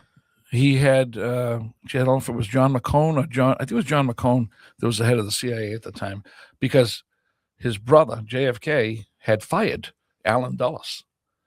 Allen Dulles was the first civilian head of the CIA, right? And after the Bay of Pigs, JFK fired him, along with Richard Bissell and Cabell. Charles, I think it was Charles Cabell, right? Those are the three CIA spooks that were in back of the CIA plan. The CIA plot, the Bay of Pigs plot was thought up during the Eisenhower administration, which was the administration before Kennedy. And they brought this thing to Kennedy, and they sold him a bill of goods and said, no, it's not going to be any problem. The rebels are going to go into Cuba. They're going to take it back over. We won't even have to help. And then they were double-crossing Kennedy. During the invasion, they asked for air support. And Kennedy says, I told you I wasn't going to give you any air support. You guys told me you were going to storm the beaches, get in there. And they blamed, Kennedy had to go on national TV and take the blame for a failed attempt to retake in Cuba. So anyway, so he fires the three of them. All right. You see who's on the warrant commission? I was going to say, yeah. Which is Allen Dulles. Crazy. So he fires Dulles. Dulles ends up going on the commission to decide what happened with the Kennedy assassination. Right. Come up with this theory, and then I believe they named an airport after that guy. They certainly did. Like, Yeah. a lot of people ended up really having some in some good places that were on that. Yeah. Long career. Hey everyone, this will be super quick. First of all, hope you're enjoying this show. It's a new type of content. We haven't done it before. If you like it, or if you like what we do in general, please subscribe on YouTube or podcast platform, whatever it is, wherever it is that you listen. That would be great. The other thing is, I want to say a quick thank you to Citywide Contracting. If you need a general contractor or custom millwork in the Boston or New England area, please reach out to Citywide Contractors. Without them, we couldn't make this happen. All right, back to the show. All right, so we have, to finish, we have the film that shows it clearly looks like it's coming from that location. Yeah. Right? You have, what's his name? Ed Harris? Hoffman. Ed Hoffman, who... you can watch YouTube videos on him talking about it. Well, he's gesturing. Yeah, good point. Communicating what happened there. Yeah. You have the family that hears it, the gentleman across the street that sees it, the gentleman over here that sees it, and I think there's others, but there is. There's a woman who was in the area at the time. And just before the assassination, she saw, her name was Mercer. I can't remember her first name, but she was a young woman at the time, and she was riding along. And she actually, go back to that picture. I think that's where, no, it's on the opposite. No, it can't be on the opposite side. It was in that area there. She saw guys with a pickup truck taking rifles out and walking up, going behind the fence. I wonder, that doesn't get reported a lot. Huh. All right, so let me go to, here's that grassy knoll. Yeah, right up. Here's all that wooded area. Right, so right, you see where the corner of the wall is? Yep. Right in there? Yep. So if you show Badge Man, right in that area, this photograph here, this is the Mormon photograph. You really need to see Mary Mormon.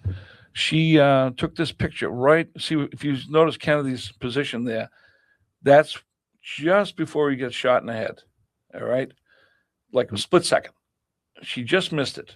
But anyway, if you go to the picture with Badge Man, there is a figure up there. And they said they've determined that it is a human. It's not just light. Can you go to the Badge Man picture? We don't have it. I don't think you sent that. No, it's the only one that you sent with it. Oh. But we can describe it. So Yeah. what happens is when you enhance this photograph, that you can see the outline of a person and you can see the light from what is presumably muzzle blast. yeah. Yeah. And then you can also kind of see a figure beside him, and that all gets corroborated with what Ed Hoffman Yeah. said he saw And other people too. in other people. Yeah. Right. Yeah. So now they think that is this is going to go into another different direction, but they think that that's a French assassin, the French Corsican mafia sent these guys in a week or two before the assassination just for this purpose. And the guy was known to wear a uniform or some sort of thing where he would blend in while he was doing his work. And supposedly he stayed in the city for a couple of weeks afterwards too, in a safe house. And there was a documentary out there. It's called "The Men Who Killed Kennedy." It's about 7 or 8 hours long. It's all on YouTube. And there were some people that went looking for this guy, and there's pretty good evidence that he might have been back there, and he might have done this. Mm. And the reason that it worked out so well is because he was just going to go back and disappear into Europe someplace. You know, he didn't have to stick around. And they get him in, get him out. Who knows? Maybe ferry flew him out. You know. Oh yeah, that's a good point. You know, fighter pilot. But yeah. Okay. All right. So that's that seems to be the most reasonable explanation, and it seems like there's enough eyewitnesses and enough evidence that seems to be the case. And then you watch that Zapruder film, and like if you can't see that he's getting hit from the front, like there's no point in having this conversation anymore. Yeah. But so that's what played out. There's other films. There was another film. What's her name? Beverly Oliver had a film, and somebody came by. The FBI came by and wanted the film, and she had it in her bag. This is afterwards, days afterwards. They found out that she was there, and they took the film and never brought it back to her. And the reason she was a young kid at the time, and she didn't argue with them because she had marijuana in her bag, and she didn't want them to find the marijuana because back then you'd go to jail for marijuana. Yep. Yeah. Huh. She worked for Jack Ruby. It's amazing. Everybody worked for Jack Ruby. Yes. All right. So want to go to the Ruby thing? Yeah. So Oswald's been arrested. Yep. He's being held. Yep. Interrogated. No notes. No video. Yep. He's there. He gets arrested on Friday. He's there Saturday. They interrogate him back and forth, up and down the hall. Newsmen screaming questions at him. Ruby all over the place. So they finally bring him down. They're going to transfer him on Sunday. Now, there's all kinds of stories about this. They're saying Ruby was at the wiring money to one of it. Jack Ruby had a club called the Carousel Club. It was a strip club. And he supposedly was wiring money to one of the strippers who was out of town. They needed some money at not American Express. What they used to call it before? Oh, Western Union. Western Union. He was at a Western Union office, and supposedly he come out and saw the commotion down the street, and somehow got himself into the garage because this happened in the basement level of the garage at police headquarters. They had an armored truck at the entrance. They were supposed to transfer him in an armored truck, but it didn't fit inside the garage. The garage. It was too high. Nobody thought about taking a tape measure out, you know. So they're bringing him out, and I guess they were going to march him up the ramp, or they're going to put him in a different car. But anyway, so he comes walking out, and he looks to his left, like he knows the guy. And one of the cops said, "I saw Ruby with the gun to his side." He says, "I didn't react." So Ruby comes out of the crowd and shoots him once in the abdomen. Just destroys everything because it just goes in and goes right across. All of his Because he organs. kind of turned when the cop, Will Fritz, not Will Fritz, the cop that was handcuffed to him, he kind of pulled him, because he saw Ruby coming. Yeah. He was kind of pulling him, trying to protect Get him out of the way. and Yeah. he just pulled him sideways. And when he did that, the bullet went from, instead of going like maybe Straight through and you get through. a half a shot and Yep. it doesn't hit too much, this way it ripped everything all the way across. And there's autopsy pictures of Oswald on the online. And you can see it. I mean, you got a hole in him like this big. It's gigantic. So anyway, they bring Oswald to the hospital. He's pretty much, one of the cops says he thinks he died on the way in, on the way to the hospital. Yeah. So they bring Ruby down. They said they stripped him down for security purposes, down to like his boxer shorts. And he was hyperventilating. And he said to the cop, "You have a cigarette?" The cop gives him a cigarette. And then he's like all over the place. He's kind of like a cat. And they find out Oswald died. They come back and tell him that Oswald's dead. And all of a sudden, he's calm as a cucumber. Yeah, because they actually, if I think I remember correctly, they came in and said, bad news for you. Oswald's dead. And Looks like it's going to be the chair. Yeah. The electric chair. You're in Texas, so you're over. And then he became and then the cop said, "You want a cigarette?" He said, "I don't smoke." Yeah.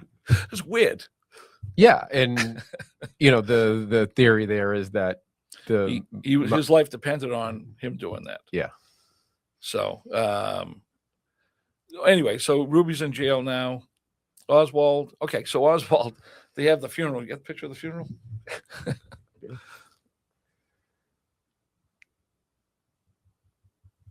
So Oswald has a funeral, and they have a really difficult time getting a priest.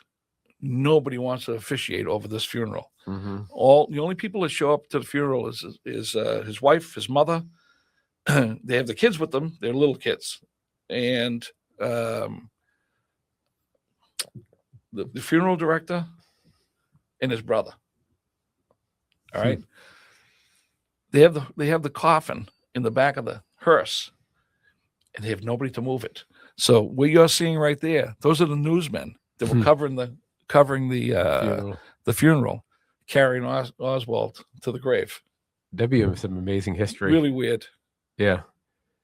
Imagine being, I bet you like all those people's grandkids probably have that. Like, that was my grandfather carrying it. It's a pretty cool story. Yeah. So anyway, Oswald is dead. Ruby's in prison. Only a few people ever visit Ruby. Well, the Chief Justice of the United States Supreme Court visits him because he's on the Warren Commission. And Ruby kept saying, I need to be taken out of here. I can't talk when I'm here. And they wouldn't do it. So, and then the other two people that visit him, Dorothy Kilgallen, she was like I'm trying to think of what the equivalent would be right now of Dorothy Kilgallen. She was a print reporter in New York City, and she had some sort of an interest in the case, and they allowed her to go in and interview Ruby. She ends up dead. She said she had all the evidence. She ends up dead, and then the other guy that visits him is a guy named Jolly West. Jolly West was Jolly West was head of MK Ultra. That's why. Okay. Which is like he was passing out LSD in San Francisco to all the hippies, and they were doing all kinds of mind control experiments. And after Jolly West visits Jack a few times, all of a sudden he's got cancer, and he dies. So I think he died in 1967. I think I don't. You know what? I don't know that for sure. I think it was 1967. It wasn't long. Yeah, and why would Jolly West need to meet with Jack Ruby? CIA guy. Yeah, but like we would think like, all right, well, what's the was he questioning him? Yeah, Like, what was it yeah. like? What was the? But what Jolly was the West story? is an interesting cat too. I mean, all the things that he was doing with, Yeah, it with the was. drug experiments, and then giving it to all the kids at Haight Ashbury. Haight Ashbury was a corner in San Francisco where all the hippies were hanging out, you know, during the summer of love. But anyway, Do you know that only? and shut by the way, down recently? he knew Charles Manson too. So And it was the one. What was the Operation Midnight? ecstasy, right? Yeah, where Climax. they would, Midnight Climax, yeah. where they would dose the Johns. Yes, would- yes, and then do experiments on them. Yeah, and like Yeah. they had a mirror there behind them. They'd be filming the these John. are- Yeah, I don't think we should air this. yeah, yeah. But It's you know, old- Haight old Ashbury news. It's old only news like anyway. it only closed down.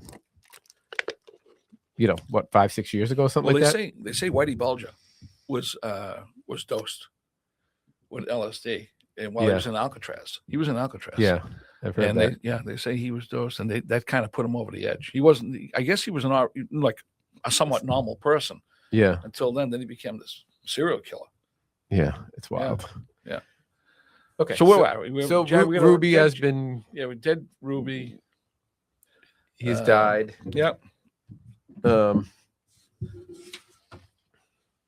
By the way, Tippett's widow, just getting back to this just for a second, Yep. collected probably $600,000 in donations, which is like millions in today's economy. Hmm. Yeah, no, Yeah. yeah. She had Yeah. a dead husband. You know, she had Yeah, a couple yeah. kids too. Yep. So a All lot, right, a lot so of strange things happen. if you had to take a guess at this, You want to go through the Warren Commission just quick? sure. Just quick. Yeah. All right. On the Warren Commission, Earl Warren, Chief Justice of the United States Supreme Court. He's not supposed to be, he's supposed to be somebody who handles law, not opinions. Yeah. He's not an advocate. So this is all Lyndon Johnson putting him on. Okay. Richard Russell, he's a senator, hated Warren. They hated each other. Interesting. So Johnson puts two guys on that hate each other, like poison. Richard Russell was a senator. He was a senator. Sherman, he's okay. Hale Boggs, Gerald Ford, Alan Dulles. Alan Dulles, guy from the Bay of Who was Pigs. fired? Yeah. John like- McCloy. Okay. Hale Boggs. You remember the reporter Cokie Roberts? Yes. That's her father. Interesting. Okay. Which means nothing. Just Yep. a little point of. And Arlen Specter, you left off. Alan Specter was a junior counsel on the Warren Commission. He's our magic bullet guy. Yeah. So anyway, Hale Boggs. This is another funny aside. I don't know if you know about the Clinton hit list, Bill Clinton hit list. Mm-mm. All the people who have died. Oh, okay. Yeah. Mysteriously around Yeah. the Clintons. Associated with them. Yeah. Okay. There's a lot that people have attributed to, but Yeah. whatever. Hale Boggs was one of the few people here that didn't want to play ball with the Warren Commission. He was like dead set. This, like he said, that it was such an incomplete investigation. Everything was like scattered around. They were just going through the motions to come up with something. So he gets on a flight, and it disappears. Over Flight Alaska. disappears. I think it's over Alaska. I don't think they ever found his body. Okay. Who drove him to the airport? I told you this before. You can't write this stuff. Bill Clinton That's drives him amazing. to the airport. He was like 19 years old. Why? Why was he Well, driving? Clinton's born in 46, I think. 40, yeah. So he's born in 40. How old would he have been in like 64? What was his connection to Hale Boggs? But he happened to be the one that drove him to Drove the to airport. the airport and he disappears. It's not that he had the airport. You know, he was like 18, 19 Yeah, years yeah, old. no, I know, but But just like what are the? you can't. no. This is It's wild. crazy. That is nuts. Yeah, I mean, I'm looking at this thing. There's so much, I mean, we've been going on so long. It's just Yeah, I saw a great Babylon Bee post the other day. It made me laugh so loud. Is it Hillary Clinton while like testifying on the Epstein committee? Oh yeah. And she says, uh, Clinton says she had never met Epstein before the day she killed him. That testifies that she had never met him until the day she killed him. Oh, yeah. Oh, that's amazing. So Kennedy's autopsy was botched from the minute it happened. When he was at the Parkland Hospital, the coroner, his name was Earl Rose. Earl Rose come in and he said that he was going to do the autopsy, and the Secret Service guys told him he wasn't touching them, and they had to actually really fight them their way out to get out of the hospital. It was like a melee to get out. So they bring Kennedy back, and now there are let me go back. All the doctors there said the back of his head was blasted out. Every single one of them. Every single one that was in that examination room, when Kennedy was brought into the hospital, everyone said the back of his head was blasted out. Little hole over here in his throat, which became a bigger hole later on, where they put a trach in, right? They all said that was a bullet hole coming from the front, all right, which could have been a second shot from the front. But it's not as conclusive as the headshot that we saw. The Secret Service guy that jumped on the back of the car said that he saw the back of his head blown out. Back of his head blown out. So yeah. Or Clint Hill. Yeah. Clint Hill. So they bring the body. The body is they wrap him up. They put him in a casket, a very, very expensive casket. All right. They bring him to they wrap his head, because his head is a mess. Yeah. Right. And he has his boxers on, I think that's all. Okay. They ship him off. And they bring him onto Air Force One. They get there. The only time the casket is ever alone is during when Lyndon Johnson gets sworn in as president. All right.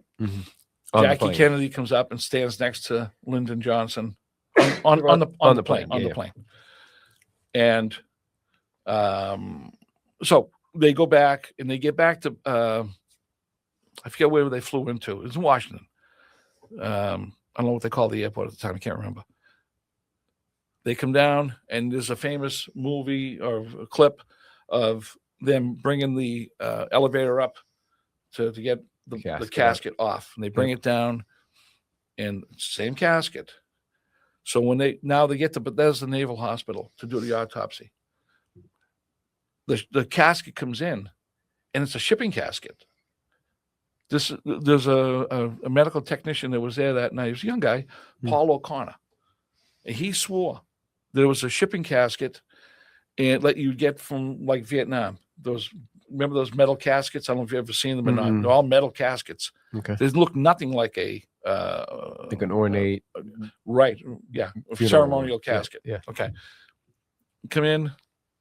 Body's nude now, and he's in a body bag. They did not put him in a body bag in Dallas. Now he's in a body bag. Now they start the autopsy, and they only roll the body over like once. They take some pictures. I won't get into it, but the guy who took all the pictures and the films, they had a lot of color and black and white pictures, and they had a film of the autopsy. That guy ends up dead. Okay. I could have finished that sentence for you. That guy ends up dead. So nobody could ever figure out how, and they even tested. He's on YouTube too, Paul O'Connor, saying exactly what happened that night. And they said they removed the brain. He said there was no brain to remove. It was blasted out of his head. There was no brain. So, there you go. All right. Fascinating stuff. Yep. I don't think we missed. Well, they exhumed Oswald. Yeah. They exhumed Kennedy at Yeah, one yeah, yeah. time. Yeah. This thing continuously It goes gets on and on and on and on. Yeah. So It continually gets more wild by the moment. Yeah. And just like these figures that are involved and who's related to who, it's just, it really is stunning. But my final question, like, I don't know. gun to your head, no pun intended. What's your best guess? Best guess is the Frenchman did the shooting from there. Oh, there's one big thing we forgot. Mac Wallace. So Mac Okay. Wallace was You can Mac talk Wallace. about Yeah, it. Mac Wallace, right there. We got a couple pictures in there. Mac Wallace was Lyndon Johnson was a filthy, dirty politician. He stole everything. He stole everything except the hot stove. You know, people say he's great with the Civil Rights Bill and everything else, but that was Kennedy's bill that he got passed. But he was a filthy guy, and he humiliated people, including his wife, just for the fun of it. He used to have his people in meetings, and he would sit in the toilet and actually go to the bathroom while they were in the meeting, and have the door open just to humiliate them. Wow. Yeah, I mean, just whatever. Great. Anyway, so he had a bad history going back to when he first ran for Congress. There's a thing called Box 13. Box 13 was must have been the 13th what do they call it, county, whatever it was. He stuffed the ballot box. His people stuffed the ballot box to make him a congressman. And there's only a few people that knew about it. Now this guy Mac Wallace that's up there now, he was Johnson's hitman. He actually killed a man at a country club, broad daylight, in front of everybody, and got a suspended sentence and walked out the door out of court that day. All right, the day they sentenced him. Wow. The jury convicted him, but Johnson had such power at the time. He became majority leader of the Senate. And this guy's walking around killing people, including Johnson's sister. Johnson had a sister of somewhat of ill repute. She was kind of a loose woman. Yeah. That's all. This isn't all speculation. This is real stuff. wow. So this guy, his fingerprint, and this is in many books, his fingerprint is up in the depository on one of the boxes, stacked next to the window. Really? Yes. Now, Johnson had problems because Bobby Kennedy hated him like as much as you could hate anybody. Well, maybe J. Edgar Hoover hated Bobby Kennedy more than Bobby Kennedy hated Johnson. But And Johnson's they couldn't even VP. talk to each other without getting into a screaming match. Okay. Johnson had problems. Kennedy knew about all his foibles and all his thefts, and they were gonna have him indicted and get him thrown off the ticket. That's the only way they're going to get him thrown off the ticket. Wow. The only reason they put him on, my theory is the only reason they put him on the ticket is to get him out from being the Senate majority leader, because he could have blocked all of Kennedy's bills. So they put him in the vice president's job back then was nothing. You're cutting, ribbons at ceremonies. Yeah. It was a terrible job. Huh. They used to say it wasn't worth a bucket of warm spit. That the job was terrible, but he took it. And Yeah, why wouldn't you? Yeah. Right? I mean, yeah, and there's a lot of other stuff on Johnson that I probably should have covered, but it's too late now. Yep. But so now Mac Wallace's fingerprint appears in the. It's there, and they'd ignore it. That's wild. Well, Johnson's the president now. Yep. Huh. All right, let's do a lightning round because there's a couple other pictures in here Okay. that we have in there that we didn't mention. This is Okay. like we talked about. This thing is such a albatross of information. We put a lot of pictures here, and we just didn't cover some of them. Bill Sol Estes. Billy Sol Estes. It's this guy. He was Johnson's guy too. When he was a young man, he was somehow he managed to do something with cotton, and he made himself a millionaire with like cotton stocks or I don't know how he did it. Yeah. But anyway, he's just another one of the horribles hanging around Johnson. Okay. Yeah. Yeah.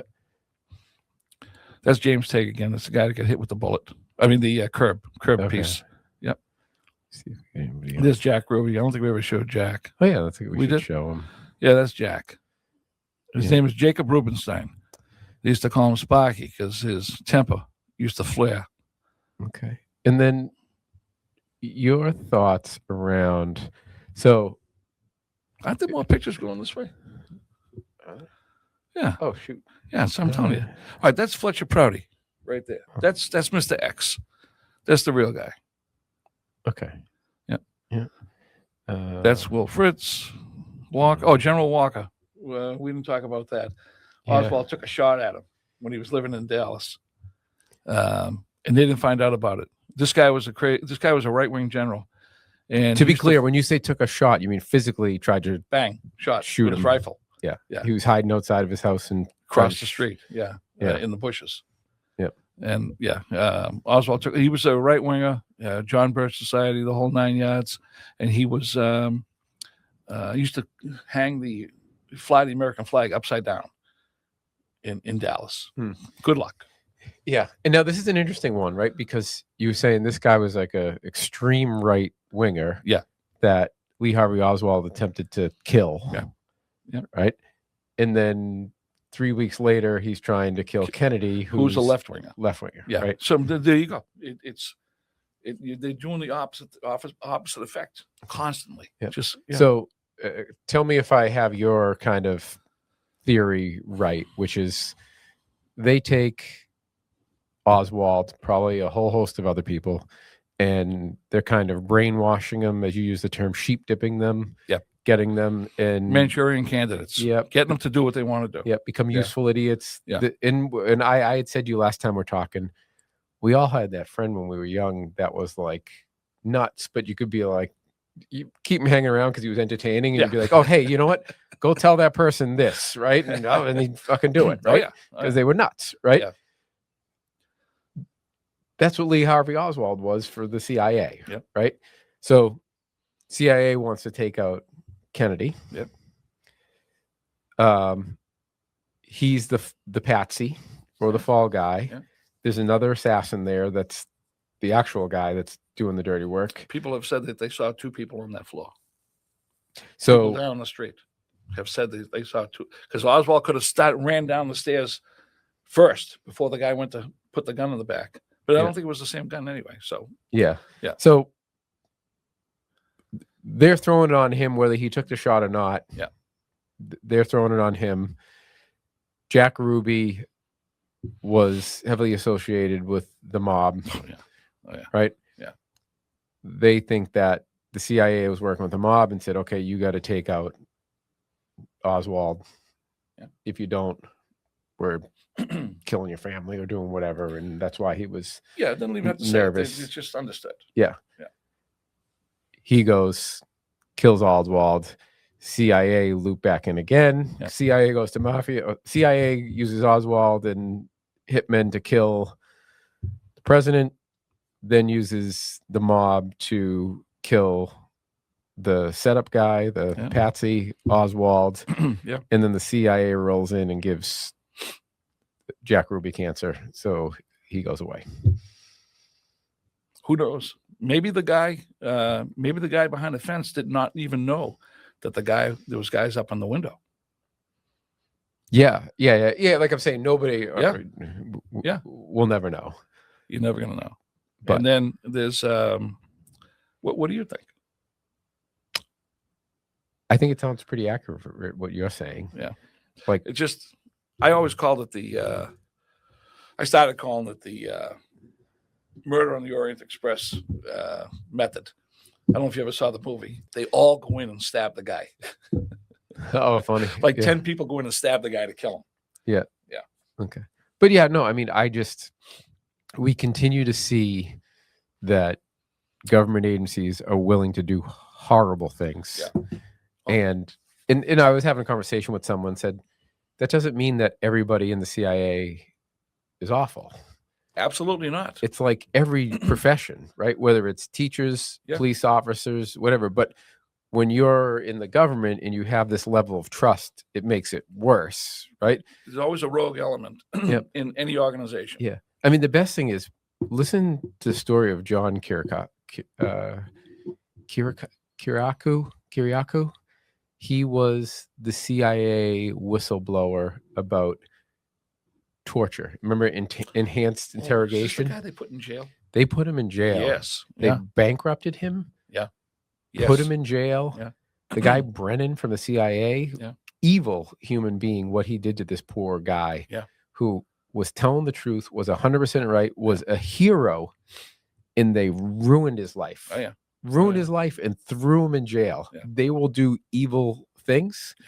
So I think the important message here is that the government is capable of doing horrible things. Anything. I should probably take, who's this guy? Ed Walker, the John Birch Society here.